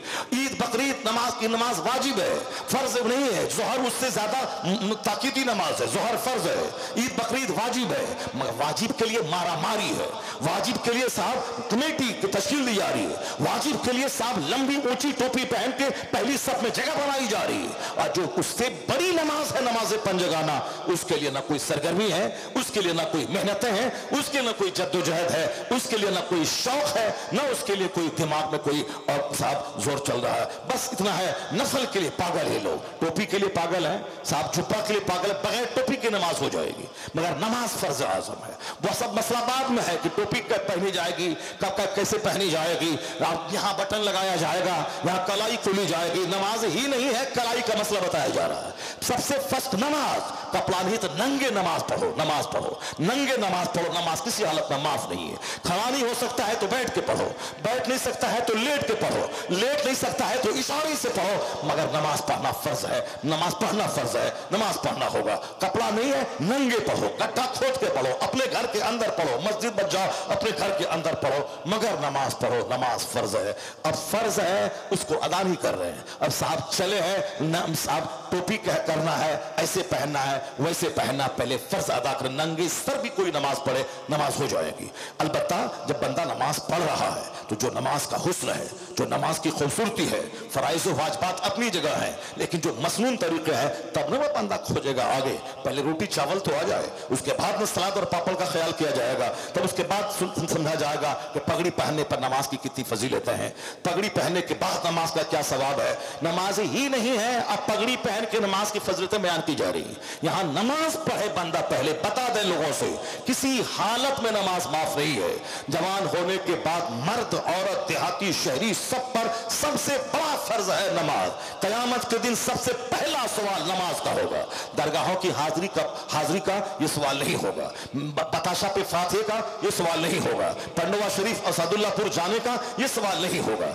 ये अच्छा काम है, जाना है, फातिहा पढ़नी है, दुआ की कबूलियत की जगह है, दुआ कबूल होती है, लेकिन कयामत के दिन यह सवाल नहीं होगा कि तुम बगदाद क्यों नहीं गए, अजमेर क्यों नहीं गए, तुम मदीना शरीफ क्यों नहीं गए। सवाल अगर हज फर्ज है तो हज का फर्ज का सवाल होगा, लेकिन यह सवाल ना होगा कि तुम अजमेर क्यों नहीं गए, तुम बगदाद क्यों नहीं गए। हाँ, अल्लाह पैसा दे तो जाओ, हर महीने की 6ठी अजमेर में करो, अल्लाह पैसा दे तो हर महीने की 11वीं बगदाद में करो। पाकिस्तान में पीर साहब हैं जो अपने 100 मुरीदों के साथ लोग बताते हैं कि हर महीने की 11 तारीख को वो बगदाद शरीफ जाते हैं, मगर जाना फर्ज नहीं, वो जाते हैं, बहुत अच्छी बात है, गौसे पाक के आशिक है, वो जाएं, बगदाद ही में घर बना लें, रोजाना फजर सब 5 नमाजें गौसे पाक की मस्जिद में अदा करें, हर नमाज के बाद गौसे पाक के मजार पे फातिहा पढ़ें, कोई गुनाह नहीं, बहुत अच्छा सुपीरियर काम है वो। अगर दिल के इखलास के साथ अगर पढ़ेंगे, कुतुब वली अब्दाल सब बन जाएंगे, अल्लाह ताला उस पर विलायत की नेमतें अता फरमाएगा, वो करे। मगर ये फर्ज नहीं है कि सवाल हो कयामत के दिन कि तुम बगदाद क्यों नहीं गए, तुम अजमेर क्यों नहीं गए, तुम बरेली क्यों नहीं गए, तुम पंडवा शरीफ क्यों नहीं गए, तुम हर जुमरात को फातिहा क्यों नहीं दिलाया। ये सवाल नहीं होगा। हमारी माँ बहन बेटियां रजब का रोजा, शाबान का रोजा, 1 तारीख का रोजा, 27 रजब का रोजा, 15 रजब का रोजा। अब साहब शौहर बोलता है मेरी बीवी तो साहब रोजा रख रही है, हम नहीं रखते मगर वो रखती है। हजरत हमारी बीवी बड़ी जबरदस्त है, वो तो रजब में 5 रोजे रखती है, शाबान के महीने में 10 रोजे रखती है, 50 रखो। अब वो तो भूखी रहने के लिए पैदा भूखी रहती है, वो सुबह सवेरे उठी है, सारा काम कच के नाश्ता खाती है वो 12 बजे, वो दोपहर खाना खाती है 5 बजे, रात का खाना खाती है 10, 11, 12 बजे। तो अब साहब उसको भूखे रहने की बीमारी है। अब रोजा अब भूखा तो रहना ही है, चलो ऐसे ना वैसे नियत कर लिया, रोजे की रोजा रख लिया, अब नफल रोजा रख लिया। इसका मतलब है कि बहुत बड़ी इबादत गुजार है, बहुत बड़ी इबादत गुजार है वो। हर हाल में नमाज पढ़े। जिन दिनों में नमाज फर्ज नहीं है उन दिनों में भी नमाज की पाबंदी करने के लिए वुजू करके मुसल्ले पे बैठ के 500 बार दरूद पढ़ ले, ताकि नमाज की आदत लगी रहे। और जिन दिनों में नमाज फर्ज है, ऐसा नहीं कि पाक हुई रात में तो अब वह नहाएंगी 3 बजे, इसमें इस बीच में फजर चली जाए, जोहर चली जाए, नहीं, उसको हिसाब करना होगा। पहले जमाने की खवातीन वह चराग की रोशनी में वो अपने कपड़े देखती थी कि कफून बंद हुआ कि नहीं हुआ, फिर फजर से पहले नहा धोकर नमाज फजर वो अदा करती थी। वह चराग जला के देखती थी कहीं वलद बंद हुआ कि नहीं हुआ। वो जिसके दिल में अल्लाह का डर होगा, कयामत के दिन खड़ा होने का डर होगा, वो सब कुछ करेगा। अब जहां मतलब मालूम ही नहीं, नफल रोजा है, रमजान का फर्ज रोजा जो छूटा था 10 रोजा बारी के दिनों का, उसको ईद के बाद उसको रोजा रखना फर्ज है, मगर वो रखी नहीं। 25 साल से रोजा रखती आ रही है और रमजान के दिन के कजा रोजा रख नहीं रही। और फिर वो रजब का रोजा, रजब के रोजे का सवाल नहीं होगा, शाबान के रोजे का सवाल नहीं होगा, चाहे रखो या न रखो, आदतन कोई नहीं, फजीलत है इशराक और चाश्त की, मगर सवाल नहीं होगा, सवाल होगा फजर का। फजर की नमाज पढ़ने के बाद कोई मस्जिद में बैठा रहे, उसके बाद 20 मिनट के बाद सूरज निकलने के बाद 2 रकात पढ़े, एक हज एक उम्रा का सवाब लेके वो आएगा, मगर ये फर्ज नहीं है। मगर फजर की 2 रकात नमाज ये फर्ज है, ये चाश्त इशराक का सवाब है, हज और उम्रा का, इससे बड़ा सवाब है नमाज फजर का। चाश्त की नमाज गरीबी का इलाज है, मगर ये फर्ज नहीं है। अगर बंदे के पास टाइम है, इशराक पढ़े, चाश्त पढ़े, चाश्त का की फजीलत यह है कि जिस्म के सारे पार्ट्स का शुक्राना है वो नमाज, और गरीबी का बेहतरीन इलाज है चाश्त की नमाज, मगर फर्ज नहीं है। मौलानाओं को देखते होंगे वो नहीं पढ़ते हैं, क्योंकि बच्चों को पढ़ाना या चाश्त पढ़ने से ज्यादा जरूरी है। हमारा एक आदमी है, वो नमाज शुरू किया अभी 70 साल की उम्र में, और 70 साल में उम्र नमाज शुरू किया है, तो नमाज फर्ज हुई थी 15 साल में, तो उनको तो सारी नमाजों को हिसाब लगा करके उस कजा नमाज को अदा करना चाहिए, क्योंकि नमाज जिम्मे से साकित ही नहीं होगी जब तक कि पिछली सारी नमाजों को वो अदा ना करे। नमाज उसके जिम्मे बरकरार रहे, चाहे 50 हज कर लें या 50 उम्रा कर लें, जितनी नमाजें उसके जिम्मे फर्ज हैं उसको तो अदा करना पड़ेगा, बतौर कजा अदा करना ही पड़ेगा। तो अब उनको तो 50 साल की उम्र में वो नमाज शुरू किया है, 15 साल माइनस कर दें, 35 साल की नमाज उसके जिम्मे कजा है, इसको बारे में वो नहीं सोचता है। वो क्या बोल रहा था, मौलवी लोग मगरिब के बाद वो नफल नहीं पढ़ता है, ये नफल नहीं पढ़ता, सुन्नत पढ़ा निकल गया, इसको 35 साल की नमाज उसके जिम्मे कजा है, उस कजा नमाज पे नजर नहीं है। नजर किस पे है कि मौलवी लोग मगरिब के बाद नफल नहीं पढ़ता है, यह पूरा मकदूर का पढ़ा और चला गया, उसको क्या खबर जब नफल है। नफल का मतलब एडिशनल नमाज, न पढ़ा सवाब, नहीं पढ़ा कोई गुनाह नहीं। मालूम है सवाब बहुत है 2 रकात नफल पढ़ने का, लेकिन मौलवी लोगों को यह मालूम है कि रात में थोड़ी देर बच्चों को पढ़ा देना या खुद मुताला कर लेना पूरी रात जाग कर नफल नमाज पढ़ने से बेहतर है। पूरी रात जाग कर नफल नमाज पढ़ने से बेहतर है। ये 35 साल का बेनमाजी बुढ़ापे में मरते हुए नमाज पढ़ने गया है, अब वो भी मौलवी साहब की गीबत के पीछे लगा हुआ है, इनके नफल के पीछे लगा हुआ है, और अपनी 35 साल की नमाज कज़ा है उसके बारे में से सोचना चाहिए, उसके बारे में रोना चाहिए, उन नमाजों को अदा करने की शुरुआत कर देनी चाहिए। चूंकि आया है किताब में, सरकार आला हजरत रज़ी अल्लाह तआला अन्हु ने लिखा है कि जो हिसाब लगा ले कि 35 साल 30 साल की नमाज कज़ा हुई, अब वह तौबा करके उस सारी कज़ा नमाजों को अदा करने का के लिए शुरू कर दे, तो अब अगर 35 साल तक रोजाना एक एक नमाज अलग से पढ़ता रहा तो 35 साल की नमाज अदा हो गई। अगर रोजाना फजर के टाइम से, फजर से पहले दो फजर पढ़ लिया तो 2 दिन की नमाज अदा हो गई। अगर रोजाना 5 पढ़ लिया तो 5 दिन की नमाज अदा हो गई। इस तरीके से 1 साल पढ़ता रहा तो 5 साल की नमाज अदा हो गई। अगर वो अदा करने का ठान लिया, उसके बाद शुरू कर दिया, 5 दिन के बाद मर गया, तो फरमाते हैं बुजुर्गान दीन फुक़हा कराम कि चूंकि नीयत थी कि जितनी नमाज मेरी कज़ा हुई है सबको मैं अदा करूंगा, और वो अदा करना शुरू कर दिया था, इसलिए खुदा की रहमत से उम्मीद है कि अल्लाह ताला उसे माफ फरमा देगा, अल्लाह ताला अपने फजल से उसे माफ फरमा देगा। मैं ये कहता हूं कि जो आदमी नफल के लिए लालायित है, फर्ज छोड़े हुआ है, माँ बहन बेटियों के लिए रमजान का रोजा फर्ज है, रजब में रखे न रखे वह नफल है, ये रखे। और उन दिनों में जो माहाना बारी के दिन अय्याम होते हैं उन दिनों का रोजा कज़ा का हिसाब रख लगाए, फिर रमजान के बाद फौरी ईद के बाद उस कज़ा रोजे को वो अदा करे। कोई अगला रोजा कबूल ना होगा जब तक कि पिछला फर्ज रोजे की वो कज़ा ना कर ले। नमाज पढ़ना फर्ज आजम है, और नफल नफल है, फर्ज फर्ज है। और क़यामत के दिन सबसे पहला सवाल नमाज का होगा। इन्ना अव्वल मा युहासबु बिहिल अब्द यौमल क़यामति सलात। क़यामत के दिन सबसे पहला सवाल नमाज का होगा। जो नमाज का जवाब देने में कामयाब हुआ फ़क़द अफ़लहा व अंजहा। चूंकि हमारे यहाँ बहुत ज्यादा प्रेशर नमाज पे नहीं होता है, यह हर माँ बाप को आदेश हुआ है, मुरु औलादकुम बिस्सलात व हुम अबनाउ सब'i सनीन। हुजूर फरमाते हैं कि बच्चों को हुक्म दे नमाज का जब उसकी उम्र 7 साल हो, वदरिबुहुम अलैहा, उस पर उसको मारो जब उसकी उम्र 10 साल हो, नमाज ना पढ़े उसको मारो, उस पर मार के नमाजी बना दो। जबकि 7 साल में नमाज फर्ज होती नहीं है, मगर बच्चों को नमाज की आदत लगाने के लिए आका अलैहिस्सलाम ने कहा कि बच्चों को नमाज का हुक्म दे जब बच्चे की 7 साल उम्र हो। 10 साल में भी नमाज फर्ज होती नहीं है, क्योंकि 10 साल में अगर बच्चा मोहतलिम हो गया या औरतों को माहाना खून आ गया तो जवान हो जाती है, लेकिन आमतौर पर 10 साल के बाद ही इस तरह के मामला पेश आते हैं। मगर 10 साल में हुजूर ने क्या फरमाया, अगर बच्चा नमाज ना पढ़ा अब तक उसको मार के नमाजी बना।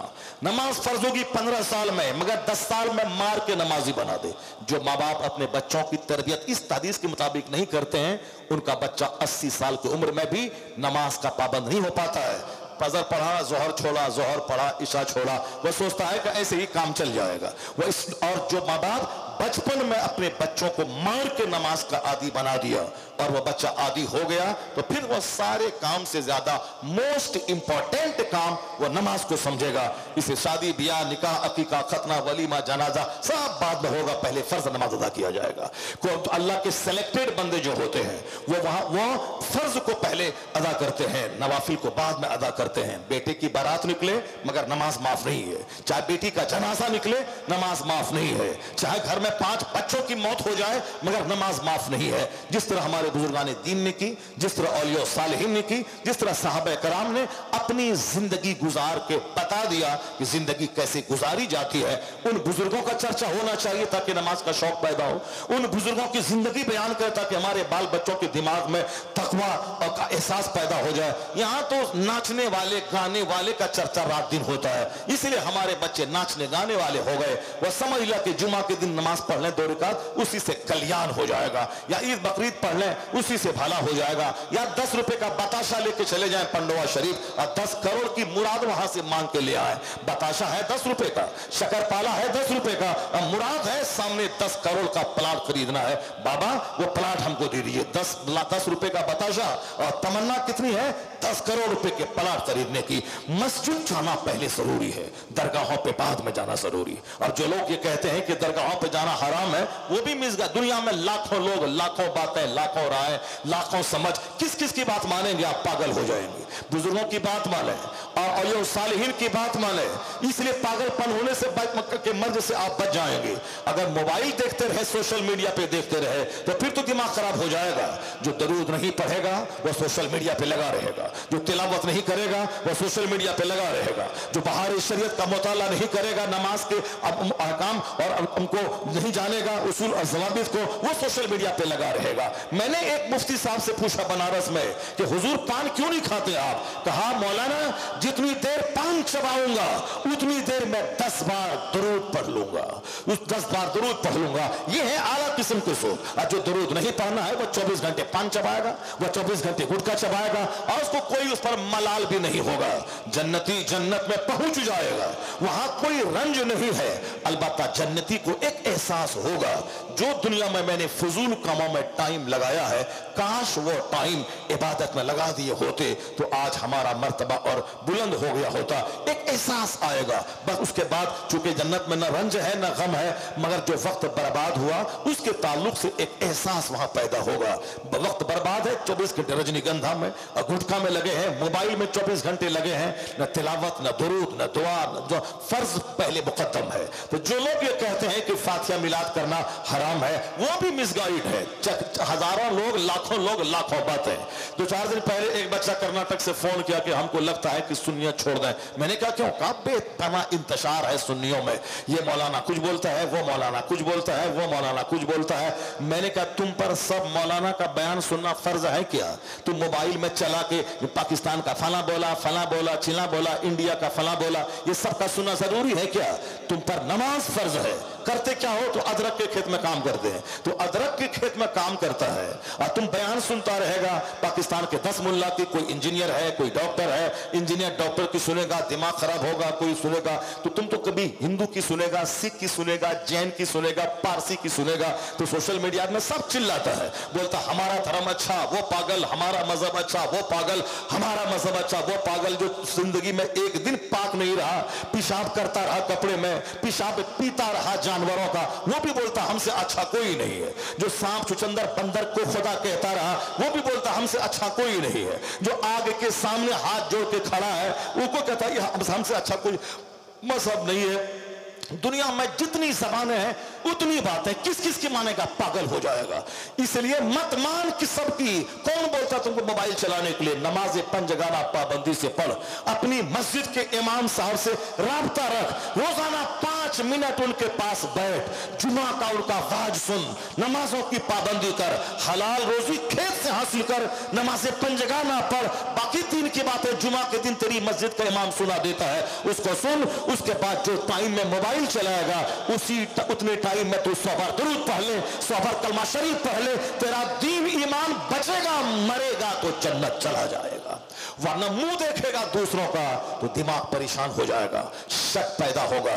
कभी मजहब के बारे में, कभी कुरान के बारे में, कभी खुदा के बारे में, कभी रसूल के बारे में। ये हर तरफ तो दुश्मन खड़े हैं। मगरबी तहजीब अलग खड़ी है, तुम्हारे लुच्चे लफंगे गुटखाखोर शराबी दोस्त तुझको सूफी और तुझको अहमद कह के तुझको नमाज छोड़ाने पे तुले हैं। तेरी दुनियादार मां जवानी में वो कहती है कि तू जवानी में बूढ़ा हो गया, चेहरे पे दाढ़ी रख लिया, कौन तुझको बेटी देगा।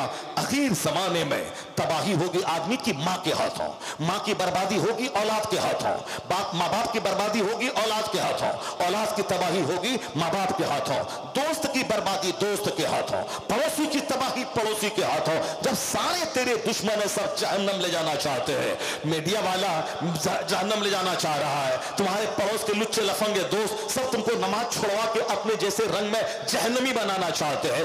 इतने सारे दुश्मनों के बीच में एक तरफ शैतानी वसवसा, एक तरफ दुनिया जमा करने की हवस, एक तरफ साथ म्यूजिक, सोशल मीडिया, फिल्म, एक तरफ नाच गाने बजाने, बेपर्दा औरतों का घूमना फिरना। बंद कमरे में 10 घंटा तक दुरूद पढ़ते रहो और कमरे से बाहर निकलो, एक अधनंगी नीम पढ़ाना लड़की जींस और टी शर्ट पहन के जा रही है, नफ्स तो है, आंख बहक गई, निगाहें उस पर पड़ गई, 15 घंटे की लज्जतें वहां धूमिल हो जाती है जब बंदा की नजर उस पर पड़ती है। और कहते हैं कि 1070 मर्तबा तौबा बंदे की टूट जाती है निगाहें जब आवारा हो जाती है। इस निगाहों की हिफाजत, रास्ते से चले तो निगाहें नीची रहे, आंख बंद करके रहे, आंख बंद करके निगाहें नीची करके चले, आगे झुका के रखे। और ये जिसको देखने के ललक मर्दों के दिल में है उसको अल्लाह ने कहा वक्तरना फी बुयूतिकुन्ना वला तबर्रजना तबर्रुजल जाहिलिया, यानी ए औरतों अपने घरों में ठहरी रहो, दौरे जाहिलियत की आवारा औरतों की तरह खूब फिरती ना रहो जगह सड़कों और बाजारों में। तब तक करना फी बुयूतिकुन्ना, घरों में ठहरी रहो, घर में रहो। तेरे घर में रहना तुम समाज के लिए जरूरी है, समाज के तकद्दुस के लिए जरूरी है, वरना तुझ पर जुमा की नमाज फर्ज नहीं। कभी सोचा तुमने जुमा की नमाज फर्ज नहीं है? क्यों? जुमा की नमाज के बदले में जोहर अपने घर के अंदर पढ़, पर्दे में रहना जुमा पढ़ने से ज्यादा जरूरी है। ईद बकरीद की नमाज तुझ पर वाजिब नहीं है, क्यों? पर्दे में तेरा रहना ईद बकरीद पढ़ने के लिए घर से बाहर निकलने से ज्यादा बेहतर है। तुझ पर जमात वाजिब नहीं है, जमात से नमाज पढ़ने का सवाब 27 गुना ज्यादा सवाब है। एक मर्द अकेले घर में पढ़े, बाजू में बाजू मस्जिद है, नमाज नहीं होगी, जमात से पढ़े 27 गुना सवाब, 27 गुना। औरतें तन्हा पढ़े, घर में पढ़े, जमात से ना पढ़े, जो सवाब मर्द को जमात से पढ़ने में मिलेगा वही सवाब औरतों को तन्हा घर में पढ़ने से मिल जाएगा। वो अपने घर के अंदर पढ़े, क्यों? अंदर रहना मस्जिद जाने से बेहतर है, तन्हा पढ़ना जमात में पढ़ने से बेहतर है, जुमा पढ़ने से बेहतर उनका जोहर पढ़ना है, ईद बकरीद पढ़ने से बेहतर उनका घर में रहना है। ये पर्दे की वजह से जब जुमा जमात ईदैन इस पर फर्ज और वाजिब नहीं है, ये बता दे कि दरगाहों पे जाने का जवाब किसने दे दिया? और ये साहिर के बाजारात पे जाके सर छुमाने, सर टिकने का जवाब किसने दे दिया? वो तो कहिए कि आला हजरत फाजले बरेलवी के फतवे की धमक है जो आज मजारात पे कुछ भी थोड़ा सा एहतराम बचा हुआ है। आला हजरत ने कहा था कि औरतें जब घर से इरादा बनाती है मजार पे जाने का तो वापस आने तक फरिश्तों की लानत में रहती है, इस पर लानत बरसे। क्या रहमत होगी? जो लोग दरगाहों पे नहीं जाती है वह तुमसे ज्यादा अच्छी रहती है, तुमसे ज्यादा खुशहाल रहती है, उनके सर हबैल नहीं उनके सर के बाल नहीं झूलते हैं। ये अरबों पति की बेटियां बच्चियां जो पर्दे में रहती हैं, उनको कहां भूत प्रेत लगता है, उनके सर कहां झूलता है, उनके सारे बाल कहां खुलते हैं। और जितनी दरगाहों पे जाने वाली औरतों के बाल हैं खुले हुए और वहां साहब झूम झूम रही हैं, उसमें से 99% वह सब गरीब तबके से ताल्लुक रखती हैं।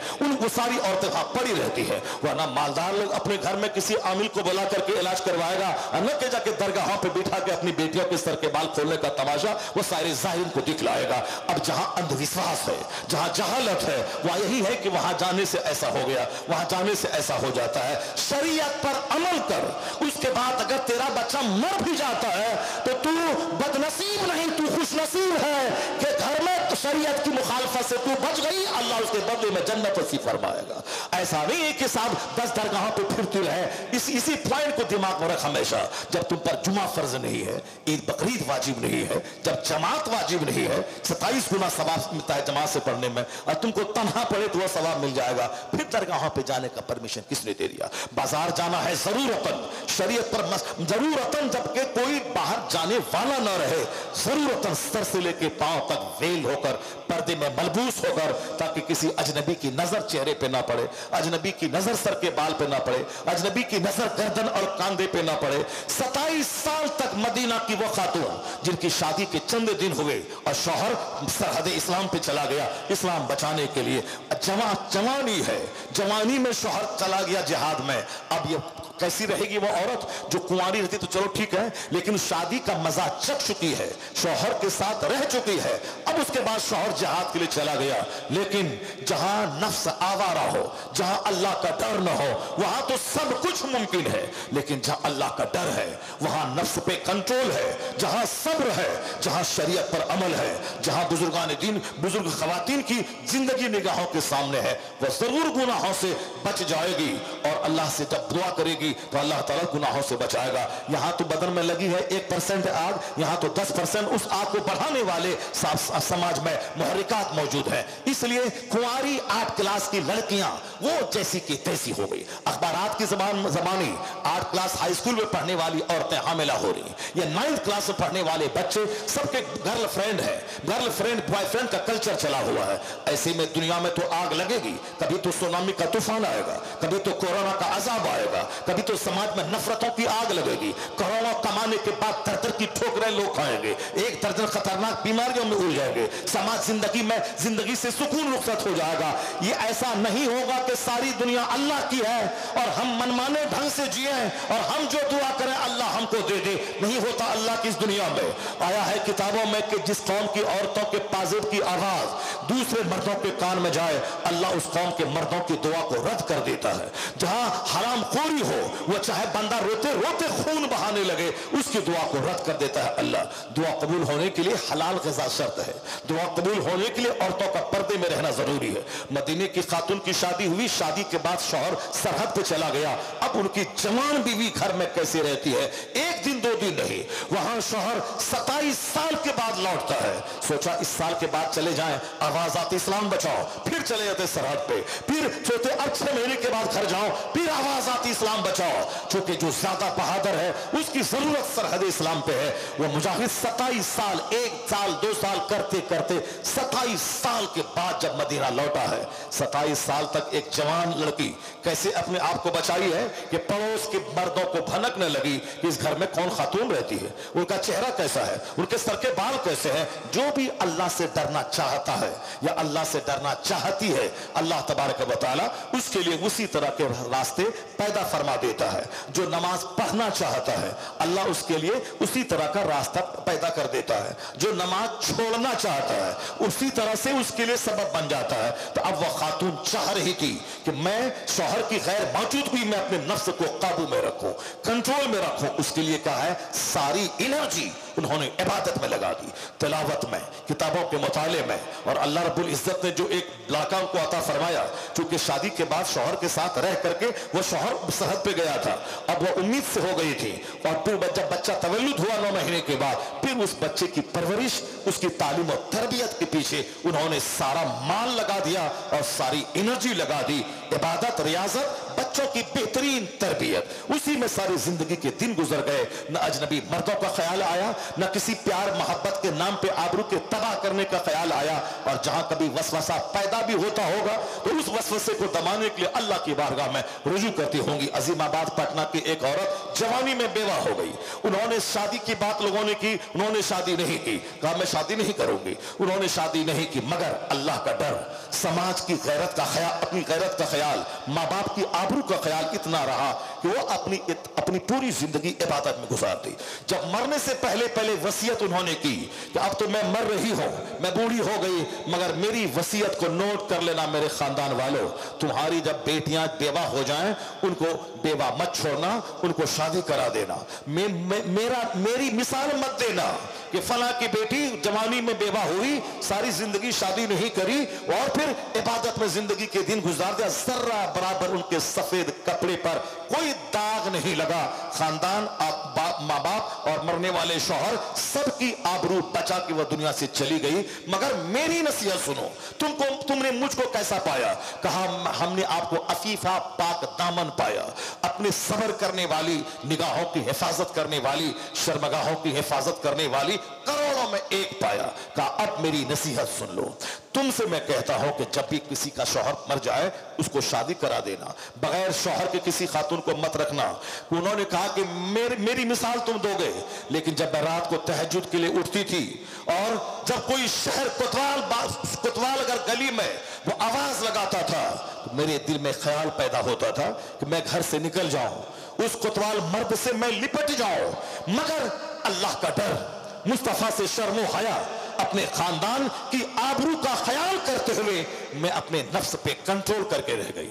अल्लाह से मैं दुआ करती थी, मैं नमाज पढ़ती थी, मैं तो रह गई, मैं तो कंट्रोल कर लिया, लेकिन कोई दूसरी औरत नहीं कर पाएगी। इसलिए मेरी नसीहत नोट कर लो तुम लोग कि जब भी किसी लड़की का शौहर मर जाए उसको बगैर शौहर के मत रखना, उसको शादी दिला देना, चाहे जिंदगी के जिस पड़ाव में हो। नहीं कि दो बच्चा है उसका मुंह देख करके रह जाएगी, दो बच्चा है उसका मुंह देख के रह जाएगी। यहां तो 4-4 बच्चे की मां शौहर की मौजूदगी में फैक्ट्री में काम करने वाली नौकर के साथ भाग रही है। मेरी निगाहों ने वो तमाशे देखे हैं साहब। एक बहुत ऊंचे पौष खानदान की लड़की, 3 बच्चे की मां, करोड़ों की दौलत, शौहर का शानदार मकान, शानदार कार, लेकिन सामने टेलर मास्टर के पास जाके कपड़ा बनवाने की वजह से आंख चार हुई, मोहब्बत हुई, करोड़ों का बंगला छोड़कर अपने बाप दादा की इज्जतों को मिट्टी में मिलाकर 3 खूबसूरत चांद जैसे बच्चों को छोड़कर उस टेलर मास्टर के साथ वो भाग गई। इसलिए कहा गया है कि करना फी बयूति कुन्ना वला तबर्रजना तबर्रुजल जाहिलिया। क्या कहा अल्लाह ने? पैदा करने वाले रब ने, जिसने मर्द औरत को पैदा किया है, उस रब ने मर्दों की ड्यूटी, औरतों की ड्यूटी क्या बताई? औरतों घर में ठहरी रहो। जाहिलियत के जमाने की औरतों की तरफ बेपर्दा आवारा सड़कों पे मत फिरती रहो। नहीं, मौलाना दकियानुसी की तालीम दे रहा है, ट्रेडिशनिस्ट है मौलाना, पुराने ख्याल में जी रहा है, अभी मॉडर्न वर्ल्ड है, इस मॉडर्न दुनिया में औरत मर्द सब एक रहे, सब तरक्की करे, ये विकास से अलग हो रहा है। एक तमाचा चेहरा पे मारे बदतमीज। कलकत्ता के आरजीकर मेडिकल कॉलेज में क्या तमाशा हुआ, सारी दुनिया ने देखा।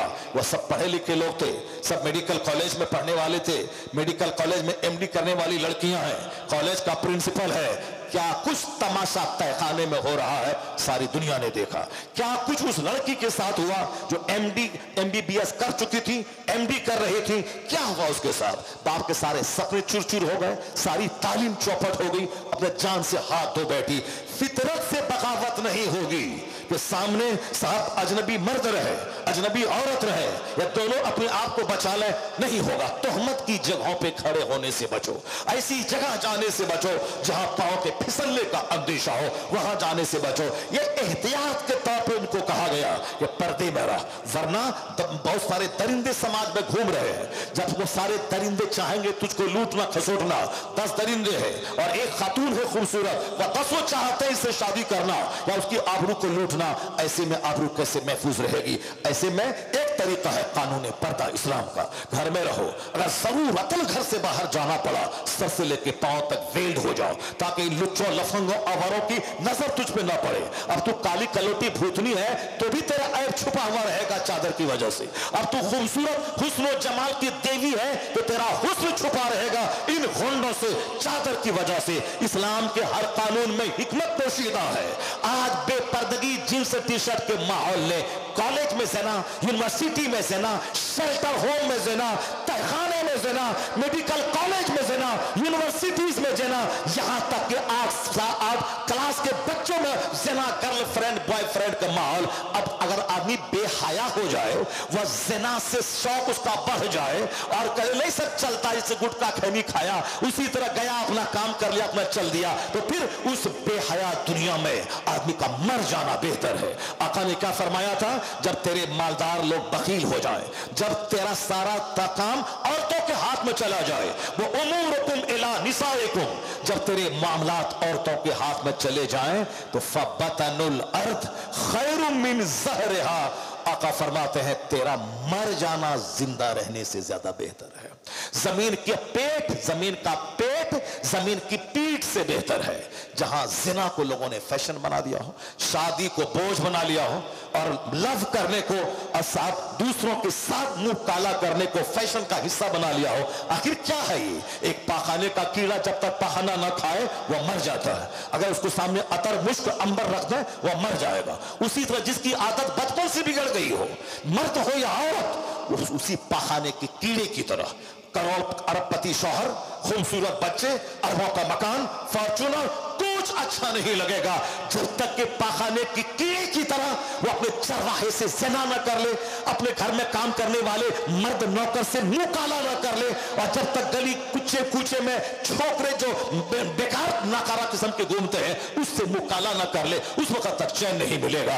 इसीलिए कहा गया कि शुरू से जमीन मकान दुकान जरूरी नहीं है, अपने बच्चों की तरबियत जरूरी है। उसको इल्म सिखा दे, उसको अदब सिखा दे। लोगों ने कहा नहीं माल सब कुछ है, पढ़ने लिखने से क्या होता है, नौकरी नहीं मिलती है। अमेरिका के जब बच्चे तबाह बर्बाद होने लगे तब वहां के लोगों ने कहा नहीं, मकान दुकान तो बच्चा बेच के खा जाएगा, अगर ड्रग्स और शराब का आदी हुआ तो सारे मकान को बेच के शराब पी लेगा। इसलिए डिसिप्लिन सिखाओ, अदब सिखाओ, मकसद हयात बताओ, हम पैदा हुए क्यों है, हमें करना क्या है, जीवन पद्धति सिखाओ, यानी डिसिप्लिन सिखाओ। तो जो बात आज यूरोप के लोग तबाही का तमाशा देखने के बात कर रहे हैं, जो बात हिंदुस्तान के अकलमंद वाइज ये तबाही का तमाशा देखने के बात कर रहे हैं कि पढ़िए लिखिए अच्छा इंसान बनिए, चाहे पकोड़ा बेचिए, चाहे जूता चप्पल सिए, चाय की दुकान पे गिलास धोइए, मगर पढ़ने का मकसद नौकरी नहीं, एक अच्छा इंसान बनना है। भले और बुरे की तमीज सीखिए, पढ़ने का मकसद यह होता है ताकि आप सिविलाइज्ड बन जाए। जब बच्चे तबाह बर्बाद होने लगे तब उसको आज डिसिप्लिन नजर आया है, अदब नजर आया है, मॉरलिटी नजर आई है, अखलाक नजर आया है। मगर कुर्बान मुस्तफा जाने रहमत पे 1400 साल पहले मेरे आका ने फरमाया था, मा नहला वालिदुन वालदहु मिन नहलिन अफज़ला मिन अदबिन हसन। आका फरमाते हैं एक बाप अपनी औलाद को जितना भी गिफ्ट दे दे, अच्छा अदब सिखाने से बेहतर कोई गिफ्ट नहीं है, अच्छा अदब सिखाने से बेहतर कोई तोहफा नहीं है। दुनिया तबाही का तमाशा देखने के बाद वापस लौटेगी वहां जहां हुजूर ने जो रास्ता दिखाया है। ये हिंदुस्तान के दो चार लुच्चे लफंगे जो मुस्तफा के खिलाफ बोलते हैं, ये क्या जाने मुस्तफा क्या है। डॉक्टर परनाज शाह से पूछे मुस्तफा क्या है, वो कहते he must be called the saviour of humanity. If a man like him were to assume the dictatorship of the modern world, he must succeed in solving its problems. Bernard Shaw जिसकी किताबें दुनिया भर के सारे college और universities में पढ़ाई जाती हैं, सात समंदर पार पैदा होने वाला दुनिया का एक अजीम स्कॉलर, वो कहता है इस्लाम के पैगंबर मोहम्मद अरबी सिर्फ मुसलमानों के नहीं, वह तो मानवता के रक्षक कहे जाते हैं, इंसानियत के मुहाफिज है। अगर दुनिया के लोग उनको अपना एक्सेप्टेड रहनुमा मान ले, उनके उसूल की रोशनी में जिंदगी गुजारे, जो दुनिया में आग लगी है ये आग बुझ जाएगी, अमन की जन्नत में दुनिया तब्दील हो जाएगी। यह कौन बोलता है? जो हिंदुस्तान के दो चार लोग उनके पांव की धूल के बराबर नहीं है। इतना बड़ा हाईली क्वालिफाइड आदमी, और उसी ने कहा था if any religion has a chance of ruling over England ने Europe within the next 100 years it is Islam. Bernard Shaw ने कहा था अगर आने वाले 100 साल के अंदर कोई मजहब यूरोप बर्रे आजम में हुकूमती मजहब बनने वाला है तो वह मजहब इस्लाम बनने वाला है। यहां कहते हैं हमारा मुस्तकबिल खतरे में है, मगर यूरोप का वह पढ़ा लिखा हाई क्वालिटी का दानिश्वर कहता है हालात बता रहे हैं कि आने वाले वक्त में जब इल्म बढ़ेगा, सच्चाई की तलाश में लोग निकलेंगे, तो एक मजहब इस्लाम, एक रहनुमा पैगंबर आजम होंगे जो उनकी सच्चाई की तलाश की दवा बनेंगे, और फिर वो सच्चाई को ढूंढ कर वो कलमा पढ़ के मुशर्रफ इस्लाम होगा, और फिर ज़ाब्ता-ए मुस्तफ़ा इसी का ज़ाब्ता अखलाक नाफिज होगा। और इसी को हुजूर ने कहा था 1400 साल पहले, एक जमाना ऐसा आएगा कि ला यब्का अला ज़हरिल अर्द बैतु मदरिया वला फब्र इल्ला अदखलहुल्लाहु कलिमतल इस्लाम। हुजूर ने कहा था इस जमीन पर कोई कच्चा पक्का घर नहीं बचेगा मगर वहां अल्लाह इस्लाम का कलमा दाखिल फरमा देगा। आप तो कहते हैं कि इस्लाम का मुस्तकबिल खतरे में है, आप कल मरिएगा, अपने अंजाम को पहुंचेगा, कब्रिस्तान जाइएगा। बेशुमार लोग कोरोना के बाद मर गए, कब्रिस्तान चले गए, लेकिन इस्लाम है, मदरसा है, मस्जिद है, जलसा है, जुलूस है, सब कुछ चल रहा है। इससे ज्यादा टेंशन मत मुझे, इस्लाम का मुस्तकबिल खतरे में है। वो हमारे गांव समाज के लुच्चे लफंगे छोकरे जो कभी आलिम की ग़ीबत करते हैं चाय पान की दुकान पे, वो लुच्चे अपनी जबान से कहते हैं पता नहीं मुसलमानों का क्या होगा, आने वाला दिन इस्लाम का क्या होगा, पता नहीं क्या मजहब है। एक दिन मदरसा नहीं आया, एक दिन कुरान नहीं सीखा, एक हदीस नहीं सीखी, अब वो अपने दिमाग से हिंदुस्तान के माहौल, फिलिस्तीन के माहौल को देखा। क्या फिलिस्तीन को देखेगा तुम? 1 लाख लोग शहीद हुए हैं, उससे पहले मालूम है तुम्हें कुरान पाक का कहता है जनाब मूसा अलैहिस्सलाम की मौजूदगी में 6 लाख फौज के साथ मूसा अलैहिस्सलाम कौम जब्बारीन से जिहाद करने निकले, कौम जब्बारीन से जिहाद करने निकले। एक मुसलमान रईस यहूदियों ने, उन कौम जब्बारीन के लोगों ने, उन लोगों ने अपनी खूबसूरत बहू बेटी को छोड़ दिया जनाब मूसा अलैहिस्सलाम की फौज में।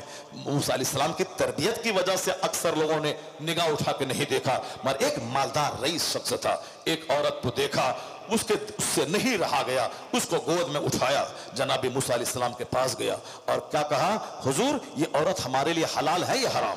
जनाब मूसा अलैहिस्सलाम पुरजलाल लहजे में के खबरदार, इसे हटाओ अपने से, तेरे लिए हराम है।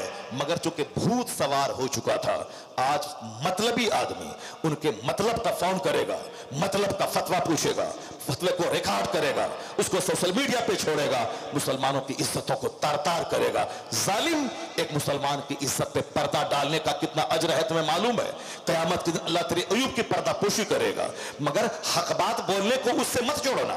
हक बात बोलने का मतलब ये नहीं होता है कि साहब एक मोमिन को रुस्वा करना, एक मोमिन को जहन्नम से बचाना, उसको बुराई से बचाना, उसको गलत काम से बचाना, ये रुस्वा नहीं करना होता है, बल्कि ये उनकी खैर खाही का एक नतीजा है कि ताकि ये जहन्नम न जाए। लेकिन वहां आदमी के बंद कमरे का कोई ऐब है जिसको कोई समाज नहीं जानता है, उस ऐब को यहां से जाके वहां बयान कर देना ये हराम है।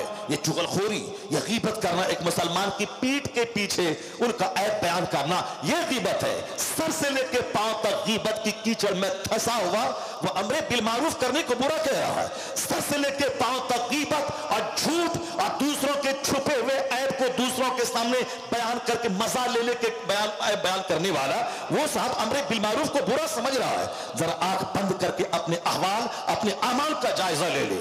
अमरे बिल मारूफ करना, नेक बात का हुक्म देना, किसी को बुराई से रोकना, ये जलील करना नहीं होता है, बल्कि उनको इज्जत देना, उनको जहन्नम से बचाना होता है। अलबत्ता रही बात कि अमरे बिल मारूफ करते हुए आदमी का तेवर कभी बिगड़ता है, कुछ जुमले जबान से निकल जाते हैं, और जब उनको एहसास हो जाता है वह रुजू कर लेता है, फिर उसके बाद खामोश हो जाना चाहिए। आदमी को ज्यादा सोशल मीडिया पे टाइम नहीं देना चाहिए। अब जरा गौर से सुनिए, मैं ये कह रहा हूं कि किस तरह से हमारे बुजुर्गों ने अपनी जिंदगी के दिन गुजारे हैं, उन लोगों ने कैसी अपनी जिंदगी गुजारी है, उन लोगों ने किस तरह अपने आप को गुनाहों से बचाया है। बस वो चैप्टर जो मैं खोला उस चैप्टर को मैं पूरा कर देता हूं। अभी साहब चौक चौराहे पे बयान करने वाला इस्लाम के बारे में तबसरा कर रहा है, जिसको इस्लाम का अलिफ तक मालूम नहीं। ये नेता बोलता है इस्लाम खतरे में है, साहब दूसरे लोग बोलते हैं इस्लाम खतरे में है। बहुत सारे मुल्ला जी कहते हैं इस्लाम खतरे में। इस्लाम खतरे में कैसे? इस्लाम खतरे में। हुजूर ने फरमाया है ला यबका अला ज़हरिल अर्द बैतु मज़रियन वला वफ़ इल्ला अदखलहुल्लाहु कलिमतल इस्लाम। मुस्तफा की माने कि तुम्हारी माने, हमारा पैगंबर सच्चा। हमारे पैगंबर ने क्या कहा? इस रूए जमीन का कोई कच्चा पक्का घर नहीं बचेगा मगर वहां अल्लाह इस्लाम का कलमा दाखिल फरमा देगा। कोई कच्चा घर नहीं बचेगा, कोई पक्का घर नहीं बचेगा, हर घर में इस्लाम दाखिल होके रहेगा। अल्लाह क्या फरमाता है? युरीदून लियुत्फिउ नूरल्लाहि बिअफ़वाहिहिम वल्लाहु मुतिम्मु नूरी। ये मुशरिक अपने मुंह से इस्लाम का चिराग बुझाना चाहते हैं, अल्लाह उस नूर को पूरा करना चाहता है। तो जो अल्लाह चाहेगा वो होगा, जो बंदा चाहेगा वो नहीं होगा। इस्लाम के बारे में तबसरा मत कीजिए, सारी दुनिया अल्लाह चलाता है। हम जिस काम के लिए पैदा हुए हैं उस अपना मकसद हयात पर फोकस कीजिए। बाकी दुनिया चलाना ये अल्लाह का काम है, तो अल्लाह ने चलाया है। अब जरा सुनिए, जनाब मूसा अलैहिस्सलाम की फौज में काफिर कौम के लोगों ने अपनी बेटियों को नीम बरहना बना के सजा के धजा के छोड़ दिया। क्यों? उसको बलम बिन बाउरा ने जो तबाह बर्बाद हुआ, उसने कहा था अगर एक भी आदमी जिना कर लिया तो 6 लाख फौज हार जाएगी। ये ठीक काम कर गया उसका। उसने अपनी खूबसूरत बेटियों को सजा के जब मूसा अलैहिस्सलाम की फौज शहर में दाखिल हुई भेज दिया। एक रईस मालदार उठाया, जनाब मूसा अलैहिस्सलाम के पास गया। जनाब मूसा अलैहिस्सलाम ने कहा फौरन उसको अलग कर दिया अपने से। अब अलग कर दिया मगर चूंकि शहवत का भूत सवार हो चुका था इसलिए वह बंदा अपने खेमे में ले गया, उसके साथ मुंह काला किया। मुंह काला करना था कि अल्लाह का अजाब फूट पड़ा। ऐसा अजाब फूटा कि 1 घंटे के अंदर अंदर 70,000 लोग ताउन के मर्ज में मर गए। 1 घंटे के अंदर 70,000 लोग ताउन के मर्ज में मर गए 1 घंटे के अंदर में। जब मूसा अलैहिस्सलाम के मुशरिक को मालूम हुआ, उन्होंने एडवाइजर को वो आया, उन दोनों को आग लगा दी, जिसने ज़िना किया था और जिसके साथ ज़िना किया गया था, उन दोनों को आग लगा दी थी। अजाब थमा मगर अजाब थमते थमते 70,000 लोग मर चुके थे। ताउन के मर्ज में गिल्टी निकलती थी, शदीद दर्द, फौरी मर जाते। 70,000 लोग मर चुके। जनाब मूसा अलैहिस्सलाम नाराज होकर वहां से निकल गए। 6 लाख फौज तितर बितर हो गई और शिकस्त से दोचार हो गई। फौज वापस हुई। 6 लाख लोग थे, मामूली फौज नहीं थी। एक बंदा ने ज़िना किया, सारी फौज शिकस्त से दोचार हो गई। 70,000 लोग अल्लाह के अजाब के शिकार हो गए। बस मुंह में आया बक दिया।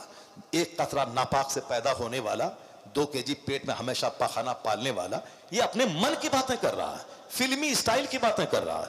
कुरान जो कहता है वो सच है, हदीस जो कहती है वो सच है, खुदा जो कहता है वो सच है, हदीस मुस्तफ़ा जो कहते हैं वो सच है, और खुदा रसूल की बात जो आलिम कहते वो सच है। नेता के पीछे पागल है। इस्लाम खतरे में है, डरा के वोट लिया, अपनी दौलत जमा की और अय्याशी की, यही सब होता है। वो इस नेता इस्लाम के नाम पे वोट लेगा जो इस्लाम का काम करेगा। चिल्लाने से काम नहीं होता है। बहुत सारे आए, करोड़ों लोग शहीद हो गए।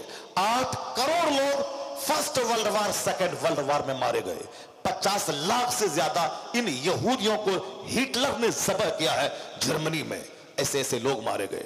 इस्लाम के नाम पे शहीद होने वाले लोग बेशुमार लोग शहीद हुए। बहुत सारी जंगें हुई और फिर ये मामूली सी जंग क्या, ये जंग भी एक फेवरेबल जंग। मरना तो सबको आई, चाहे कोई पहाना रूम में मरे, चाहे कोई लैट्रिन रूम में मरे, चाहे एक्सीडेंट करके मरे, चाहे मैदान जंग में शहीद होकर मरे। मगर फिलिस्तीन की औरतें 70 साल से मुसीबत झेल रही है।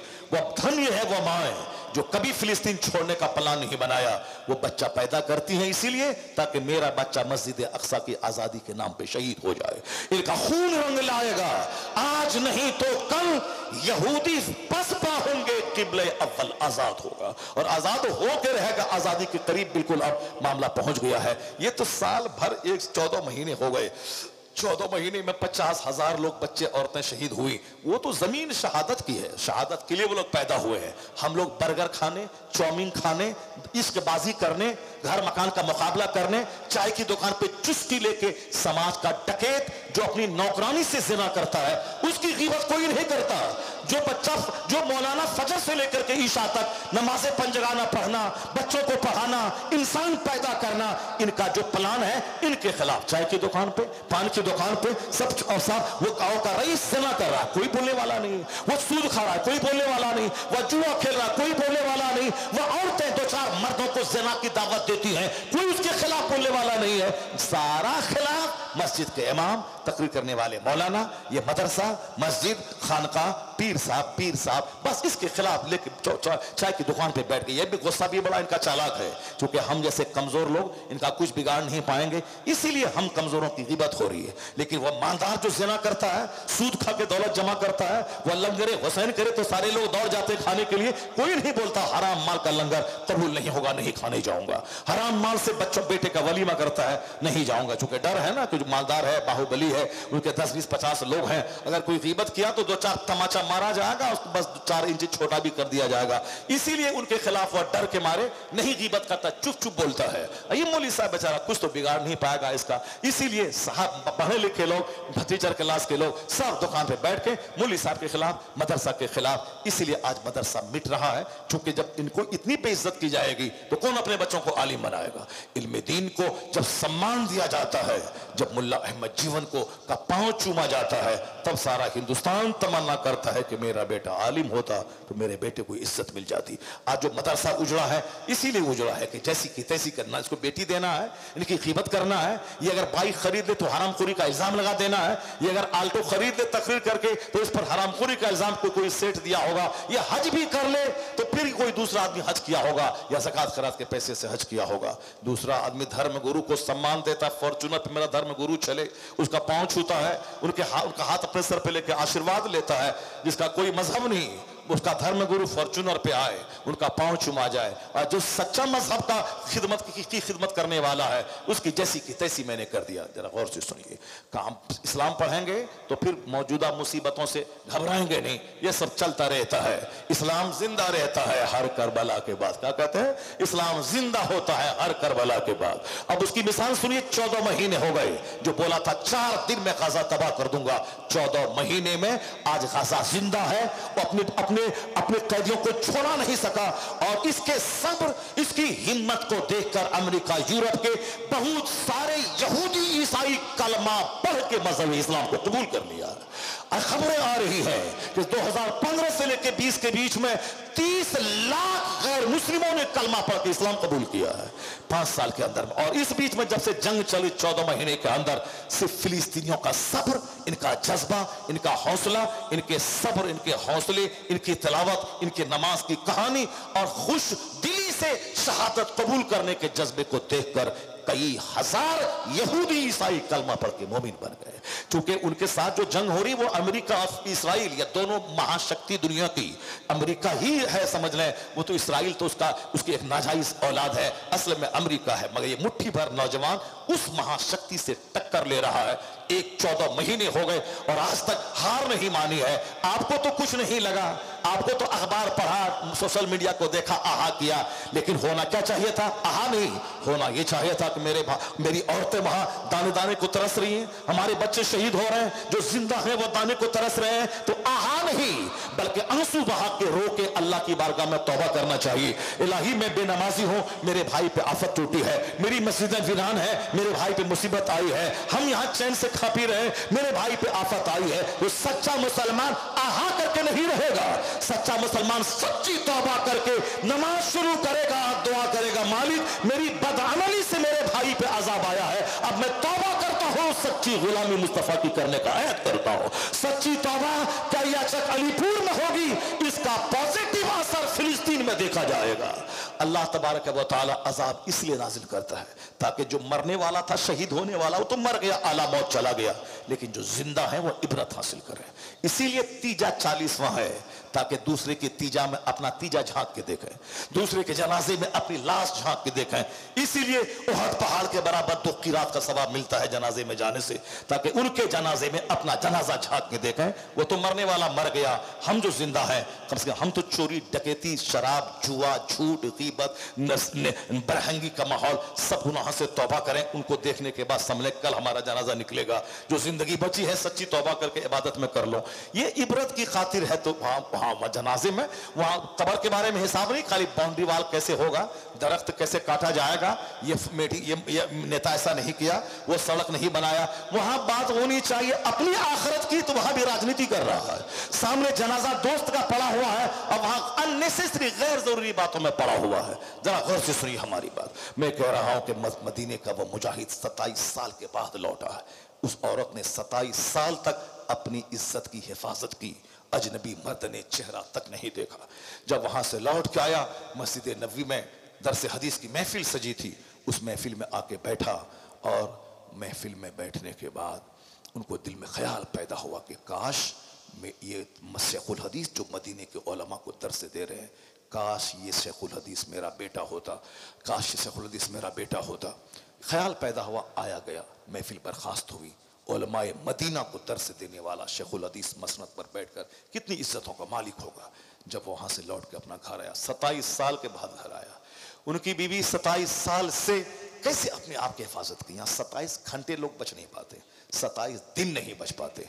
जिनके शौहर बाहर काम करते हैं, उनके घर की खवातीन की क्या कहानी है सारे लोगों को मालूम है।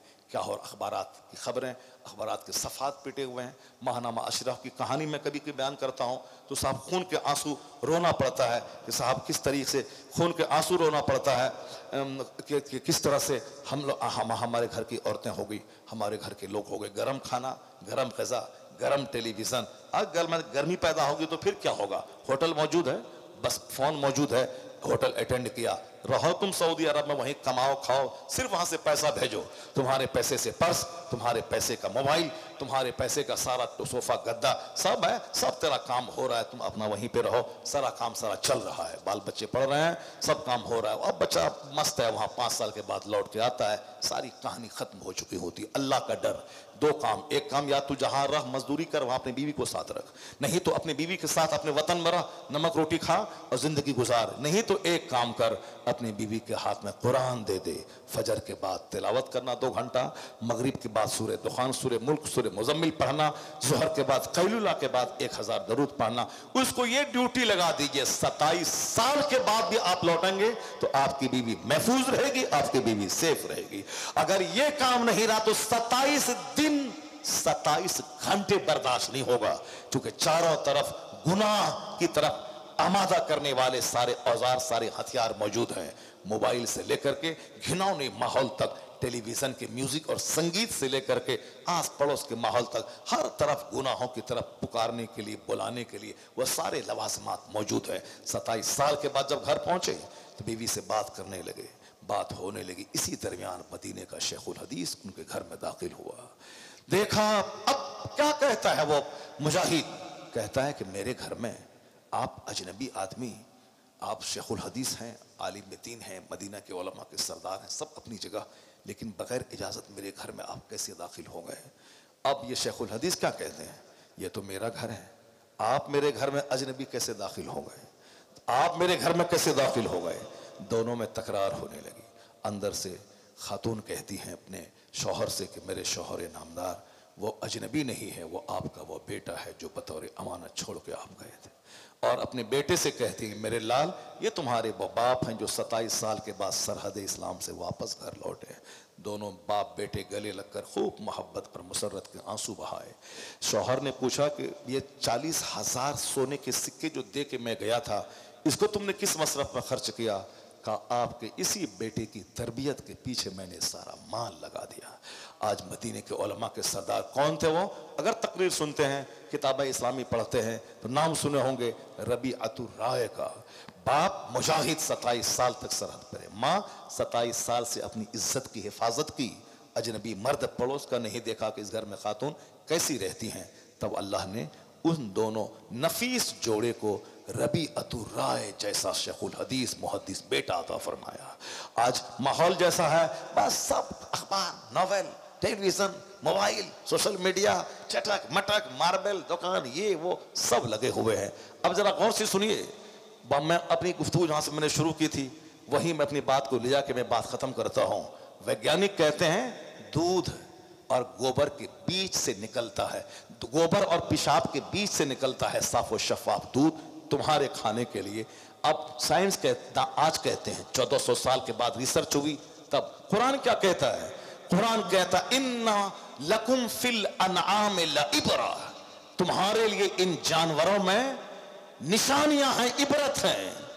अल्लाह फरमाता है इन्ना लकुम फिल अनआम लइब्रा नुस्कीकुम मिम्मा फी बुतूनिही मिन बैनि फर्सिन व दमिन लबनन खालिसन साइगन लिशारिबीन। अल्लाहु समद।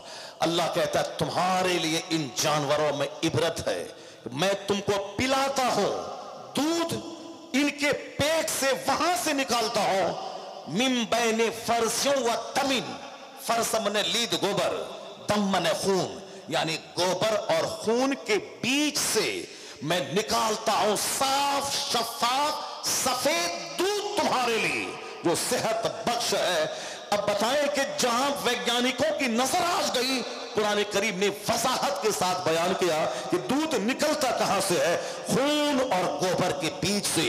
न खून की लाली है न गोबर की बदबू उसमें है। कौन है जो गोबर और खून के बीच से साफ और शफाफ दूध हमारे लिए निकालता है? जब बंदा गौर करेगा वो कहेगा ला इलाहा इल्लल्लाह मुहम्मदुर रसूलुल्लाह। तो दूध तेरे लिए, गोश्त तेरे लिए, सब्जियां तेरे लिए, ज़अफ़रान तेरे लिए, सूरज और चांद तेरे लिए, जमीन तेरे लिए, फिर तुम किस काम के लिए?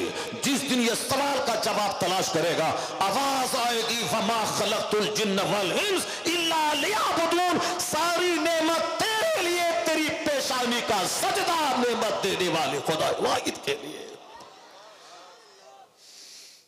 सारी नेमत तुम्हारे लिए, तुम्हारा सजदा खुदा वाहिद के लिए। बस हदीस है सरकार की, आखिर जमाने में लोग पागल हो जाए, सिर्फ दिमाग से काम नहीं लेंगे। मकान देखेंगे हमको भी चाहिए, कपड़ा देखेंगे हमको चाहिए, गाड़ी देखेंगे हमको भी चाहिए।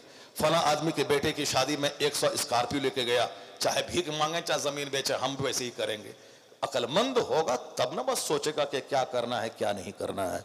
सयाती अलन्ना से ज़मानुन, अनकरीब एक ज़माना लोगों पे ऐसा आएगा कि तुनज़ौ उक़ूल अक्सर ज़ालिका ज़मान, उस ज़माने के अक्सर लोगों की अक्लें छीन ली जाएंगी। काफिर जब गोबर को पाक समझता है तो फिर वो उसका दिमाग कैसा होगा आप समझ सकते हैं। अब आप तो कम से कम पाकी और नापाकी का ख्याल कीजिए, आप तो कम से कम मस्जिदों को आवाज़ कीजिए, आपकी औरतें तो कम से कम जींस और टी शर्ट पहन के समाज में ज़िना की दावत न दें, आप तो कम से कम कुरान पर अमल कीजिए कि घर में ठहरी रहिए। इंजीनियर बने 1 करोड़ कमाए मर गए, खरबों साल के जहन्नम में पहुंच गए, उससे बेहतर है वो जो बाहर शरीयत पढ़ी, खाना बनाई, घर को जन्नत बनाई और डॉक्टर नहीं बनी, कनीज़े फातिमा बन के मुस्तफ़ा की जन्नत पहुंच गई, उससे बेहतर है वो। तो आखिरत को हमेशा चर्चा का विषय बनाना होगा। जो आखिरत और जन्नत पे विश्वास करता है उसको सब्र मिलता है, हौसला मिलता है, खुदकुशी नहीं करेगा, सुसाइड नहीं करेगा। यही है नसीहतों की जान, यही है वाज और नसीहत, यही है असले तकरीर, यही है असले वाज जो मैंने आपके सामने रखी है। अल्लाह तबारक व तआला हमको आपको सबों को नेक बनने, इबादत करने की तौफीक अता फरमाए। कल की मजलिस भी यहाँ होगी, कल तो मैं नहीं रहूँगा, अलबत्ता खानकाह रज़विया बरेली शरीफ से सरकार तौसीफ़ मिल्लत तशरीफ़ लाएंगे। सरकार आला हजरत का क्या कहना, आला हजरत ने इस्लाम की वो खिदमतें की, इस्लाम की वो तबलीग की, हकीकी इस्लाम को लोगों के सामने पेश किया। 2 घंटा सोते थे, सारी जिंदगी दीन की खिदमतों की नजरें कर दी। बाप की ज़मीन बेच बेच कर किताबें लिख छापना, मस्जिद मदरसा बनाना, दीन की खिदमतें करना, अपने लिए कोई दौलत में इजाफा नहीं किया, जबकि वो उस वक़्त के करीम पर्सनैलिटी के मालिक थे कि हिंदुस्तान के चाहते तो वज़ीर आज़म सदर हिंदुस्तान बन गए होते, लेकिन उन्होंने सारी ताकतें दीन की खिदमत में लगा दी। तो अल्लाह रब्बुल इज़्ज़त ने वो सम्मान दिया है कि बरेली नवाबों का शहर कहलाता था, रामपुर उसी के बाजू में है, अवध लखनऊ उससे पहले है, ये सब नवाबों का इलाका, 1000 बीघा ज़मीन, 2 4 10 50 गांव इसके अधीन में थे, ये नवाब थे। कोई नहीं जानता कि रामपुर का कौन नवाब है, मुरादाबाद का कौन नवाब था, अवध के कौन नवाब था, मगर आला हजरत ने जो दीन की खिदमत की, मुसलमानों के ईमान को जो बचाया, इश्क रसूल का जो पैगाम दिया, आज उसी का इनाम ये मिला है कि वादी रजा की कोहे हिमाला रजा का है। जिस समत देखिए वो इलाका रजा का है। हसद करने वाला जल रहा है, पेट में दर्द हो रहा है, रजा के खिलाफ पोस्ट कर रहा है। अलीगढ़ का अलग, देवबंद का अलग, सहारनपुर का अलग, और साहब और भी बहुत सारी जाहिल खानकाहों का सज्जादा नसीं जो आलिम नहीं बना, हाफिज नहीं बना, मुहद्दिस नहीं बना। तो अब जब मुहद्दिस नहीं बना मगर चाहता है कि मुहद्दिस की तरह इज्जत मिल जाए, अब वो चाहता है तो अब इज्जत नहीं मिलेगी तो क्या करेगा? पढ़ा लिखा नहीं, अब तो वो गीबत करेगा, वो बुराई बयान करेगा। अब जैसे बहुत सारा मौलवी निकल गया है साहब पोस्ट देने वाला मोबाइल पे। अब साहब जो देखा कि पूरे हिंदुस्तान, पूरी दुनिया भर से हक बोलने वाले की हिमायत और तायद हासिल हो गई, तो अब उनको पच नहीं रहा है, तो अब वह चोटी काटने के लिए कि ये नहीं कहना चाहिए, वो नहीं कहना चाहिए, वो नहीं कहना चाहिए, बस वो अपना चोटी काट रहा है। उसी तरह से आला हजरत को जब देखा पूरी दुनिया में रजा रजा रजा रजा रजा का चर्चा हो रहा है, मस्जिद रजा के नाम पर, खानका रजा के नाम पे करोड़ों आदमी के नाम के साथ लफ्ज़ रजा, शहरयार रजा, तौसीफ रजा, एहसन रजा, मुकर्रम रजा, मुशर्रफ रजा, फला रजा, रजा अकेला था और करोड़ों आदमी के नाम के लफ्ज़ रजा मिल गया। तो अब ये बैठ के बाप के मजार की चादर बेच के खाने वाला, नहीं पढ़ने वाला, या स्कूल कॉलेज में थोड़ी सी डिग्री हासिल कर लिया, अब ये रजा का दुश्मन बन के चाहता इनका नाम घटा दें, इसका नाम मिटा दें। देवबंद वाला अलग, अलीगढ़ का छोटा मोटा पढ़ा लिखा अलग, सब दुश्मन बन गए। मगर क्या हुआ रजा का? 107 साल से जायद का अरसा गुजर गया, इस बीच में रजा का नाम घटा नहीं, सब उनसे जलने वालों के गुल हो गए चराग। अहमद रजा की शम्मा फरोजा है आज भी, अहमद रजा की शम्मा फरोजा है आज भी। उसी खानदान आला हजरत का एक चश्मो चराग कल आने वाले हैं, उनका बयान भी सुनना है। जो लोग मुरीद नहीं हुए हैं उन सबों को उनके हाथ पे तौबा करके बैत भी होनी है। इस दौर में ईमान बचाने का एक रास्ता है, वरना इधर घूमे तो मौला अली अली अली कर करके राफिजी की तरफ चले गए, और इधर घूमे तो अहले बैत अतहार के दुश्मन बन करके जो जहन्नम चले गए। ये बीच का रास्ता है मसलक आला हजरत। क्या अहले सुन्नत का है बेड़ा पार, असहाबे हुजूर नज्म है और नाव है इतरत रसूलुल्लाह। यहाँ अहले बैत से भी प्यार है, मौला अली से भी प्यार है, मगर सिद्दीक अकबर सबसे अफजल, उमर फारूक उनके बाद सबसे अफजल, उस्मान गनी उनके बाद सबसे अफजल, मौला अली शेर खुदा मुश्किल कुशा रज़ियल्लाहु अन्हुम अजमईन उनके बाद अफजल। ये चारों यार हैं मुस्तफ़ा के, चारों लाजवाब हैं, सबकी खिदमतें बेमिसाल हैं। मगर जहाँ नंबरिंग की बात आएगी तो नंबर वह जो मुस्तफ़ा ने बताया है। तुम्हारे लिली करने से नंबर नहीं बनेगा, जो हुजूर ने अपने यारों का नंबर दिया है वो नंबर है सिद्दीक अकबर का पहला नंबर, हज़रत उमर फारूक का दूसरा नंबर, उस्मान गनी तीसरे खलीफा, हज़रत मौला अली चौथे खलीफा। तो मुस्तफ़ा ने जो नंबरिंग की है, हदीस पाक में जो मजमून ज़ाहिर है, जहाँ जहाँ जिक्र हुआ है, तो वो है अपने मन नहीं चलेगा, गढ़ के नहीं चलेगा। जाहिल लोग नमाज पर तकरीर नहीं करेगा, वह ढोल पे तकरीर करेगा, ढोल पे, ताजिया पे। जाहिर सी बात है वो कुरान हदीस पढ़ेगा तब ने इल्म की बात करेगा।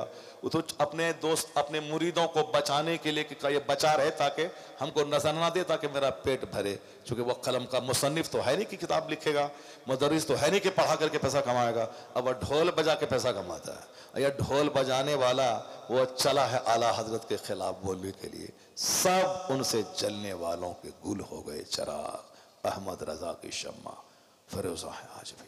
आला हजरत के मसलक में सब राइट एंड रॉन्ग सबका फर्क हो गया। मैंने क्या कहा? जो बोलता है नमाज छोड़ो सिर्फ फातिहा मिलाद में लगा रहो, वो भी गुमराह हो, भटक गया वो रास्ते से। और जो बोलता है सिर्फ नमाज पढ़ो फातिहा मिलाद हराम है, वो भी अपना जहन्नम का रास्ता चुना। ये बीच का रास्ता है मसलक आला हजरत। नमाज भी होगी, फातिहा मिलाद भी होगी, नमाज भी होगी, मज़ारात की हाजिरी भी होगी, नमाज भी होगी, 12वीं का जुलूस भी निकलेगा, नमाज भी होगी, गौसे पाक का लंगर भी बांटा जाएगा, नमाज भी होगी, मस्जिद भी जाया जाएगा, अजमेर और बंडवा शरीफ भी जाया जाएगा। वो फिर यही मसलक आला हजरत है, यही सीधा रास्ता जन्नतुल फिरदौस लेके चला जाएगा। यही सीधा रास्ता, यही सीधा रास्ता मसलक आला हजरत है। अल्लाह तबारक व तआला हम सबों को मसलक आला हजरत की रस्सी को मरते दम तक थामे रहने की तौफीक अता फरमाए। सोचा था कि 1 घंटे में ख़त्म कर देंगे, अरे 2 बजकर, मेरा दिल भी चमका दे चमकाने वाले, हम लोग तो बचपन से सुनते हैं सबसे आला व औला हमारा नबी, सबसे बाला व वाला हमारा नबी। मैंने इससे कहा भी था 2 साल पहले, मैंने कहा था कि आला हजरत की नात पढ़ने का ये फायदा होता है कि सच्चा इश्क सीने में पैदा होता है। सुभान अल्लाह, वाह। और ये नात पब्लिक को सुनाने में से ज्यादा मुस्तफा को सुनाने से फायदा मिलता है। पब्लिक को सुनाने के बाद पैसा दीजिए, पैसा दीजिए, अरे तुम पैसा नहीं देगा तो भागो। ये सब बात ऐसा नहीं होता है। तन्हाई में नात मुस्तफा को सुनाओ। जैसे आला हजरत रज़ी अल्लाह ताला अन्हु रात के 2 बजे उठते थे, नात लिखते थे, नात पढ़ते थे। मुस्तफ़ा सुने, मुस्तफ़ा को खुश करने के लिए। और यहाँ मुस्तफ़ा को खुश करने के लिए थोड़ी करना है, यहाँ तो पब्लिक को खुश करने के लिए, इनसे पैसा लेने के लिए यहाँ ये करना है। और उनको बोलो तो बोलते हैं कि हसन बिन साबित की सुन्नत है। तो हसन बिन साबित किनको सुनाते थे? मुस्तफ़ा को सुनाते थे। तो तुम भी मुस्तफ़ा को सुनाओ, बंद कमरे में सुनाओ, तहज्जुद की नमाज पढ़ के सुनाओ। सर से लेके पैर तक न नमाज है, न जुमा है, न तस्बीह है, न दुरूद है। बस अब हसन बिन साबित की सुन्नत अदा कर रहे हैं। जहाँ कुछ नहीं मिले तो बस सब सुन्नत ख़त्म हो जाएगी। अभी माल आता रहता है तो अपना चलता रहता है। इसको हसन बिन साबित के से इसको जोड़ रहे हैं, उसको जोड़ रहे हैं। नमाज सबसे बड़ा फ़र्ज है। जो नमाज नहीं पढ़े उसकी गुफ्तगू में कोई असर नहीं होता। जो नमाज नहीं पढ़े वो कितनों नात पानी अच्छी आवाज़ में पढ़े, कुछ असर नहीं होता। आला हजरत के पास एक शायर आया था, कहा हुजूर ये मेरा कलाम देखिए। उस कलाम में था कि मैं तड़प रहा हूँ, हुजूर की जुदाई में मैं तड़प रहा हूँ। कहा जो आपने लिखा है अगर सच लिखा है तब तो आप अल्लाह के वली हैं, क्योंकि जो हुजूर की मोहब्बत में तड़पेगा वो तो वली हो जाएगा। रोना चाहिए कमरे के अंदर हुजूर के सामने, अल्लाह के सामने, तो पब्लिक के सामने रोता है।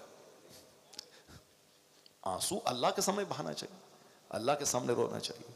पब्लिक के सामने लोग रो रहे हैं, ये सब एक्टिंग है, एक्टिंग करते हैं लोग। सिनेमा जैसे एक्टिंग करता है वैसे ही हंसना रोना। हदीस कुरान सुनाओ यार, अल्लाह ने क्या कहा, हुजूर ने क्या कहा, ये इस्लाम सुनाओ। ये एक्टिंग क्या कर रहा है? एक्टिंग करने तक की जाती है, ऐसे बिगाड़ना वैसे बिगाड़ना, अब ऐसे करना। एक्टिंग कर, जब से एक्टिंग फैक्टिंग शुरू हुई तब से जलसे की पाकिज़गी साहब मुतासिर हो गई। बस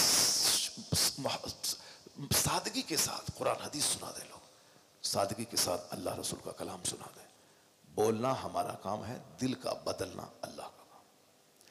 किसी आलिम के जिम्मे नहीं कि किसी की गर्दन में चादर डाल करके मस्जिद में दाखिल करें, सिर्फ अल्लाह का कलाम पेश कर दें, हदीस पढ़ें, कुरान पढ़ें। अल्लाह ताला दिल बदलने वाला है, दिल बदल देगा। नेकों की सोहबत में रहें, नेकों का चेहरा देखें। चेहरा देखने से सीने का जंग साफ होता है, चेहरा देखने से सीने का जंग साफ होता है।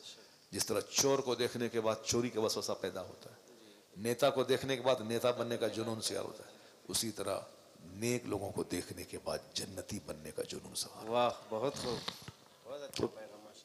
चाय पान की दुकान पे तो दुनियादारों को खूब देखा है। कभी आलिम के पास आइए, नेक लोगों के पास बैठिए, रोजाना 5 मिनट 10 मिनट 2 मिनट के लिए सही जरूर आलिमों से मुसाफा कीजिए।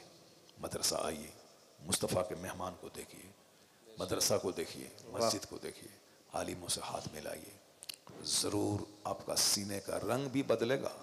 अल्लाह ने चाहा तो पेशानी सजदे के लिए झुक जाएगी, अल्लाह ने चाहा तो गुनाहों से सच्ची तौबा हो जाएगी। अपने घर में जलसे का चर्चा कीजिए, अपने घर में जो तकरीर हुई इसको रिपीट कीजिए, इसको बयान कीजिए अपने बाल बच्चों के सामने।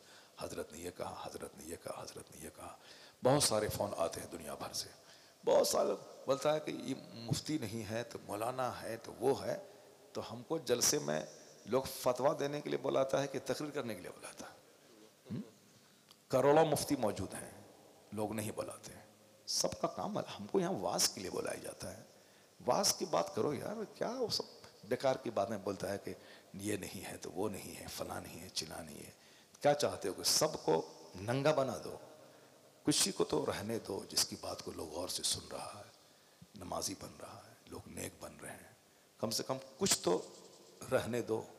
सब चक्कर चक्कर बातें करना ज़रूरी नहीं है। खामोश रहने से ही बहुत सारे मसले का हल हो जाता है। खामोशी बहुत बड़ी नेमत है। कोई ज़रूरी है कि सब बात का चटर चटर जवाब दे दें और सब बात बोल दें? बस हाथ में कलम है, मोबाइल है, चटर चटर चटर किया, बस चला दिया, बस सब बात के कमेंट करना कोई ज़रूरी है क्या? ज़रूरी नहीं है, बल्कि खामोशी रहने से बड़े बड़े प्रॉब्लम्स का सॉल्यूशन हो जाता है। एक बंदा को आदमी सुन रहा, हज़ारों आदमी के फ़ोन आते हैं कि मैं नमाज़ पढ़ रहा हूँ, हज़ारों आदमी। एक नेता हमसे बोला 10 दिन पहले, एक नेता जो जनता दल यूनाइटेड का नेता है, वो नेता बोला कि हजरत आपकी तकरीर सुने, उसके बाद से हम कज़ा नमाज पढ़ रहे हैं। क्या बात! वो नेता सच्ची बात है, वो नेता हमसे बोला कि हम जब मेरे पास टाइम रहता है तो जमात से 10-20 मिनट पहले चले आते हैं मस्जिद। अब वहाँ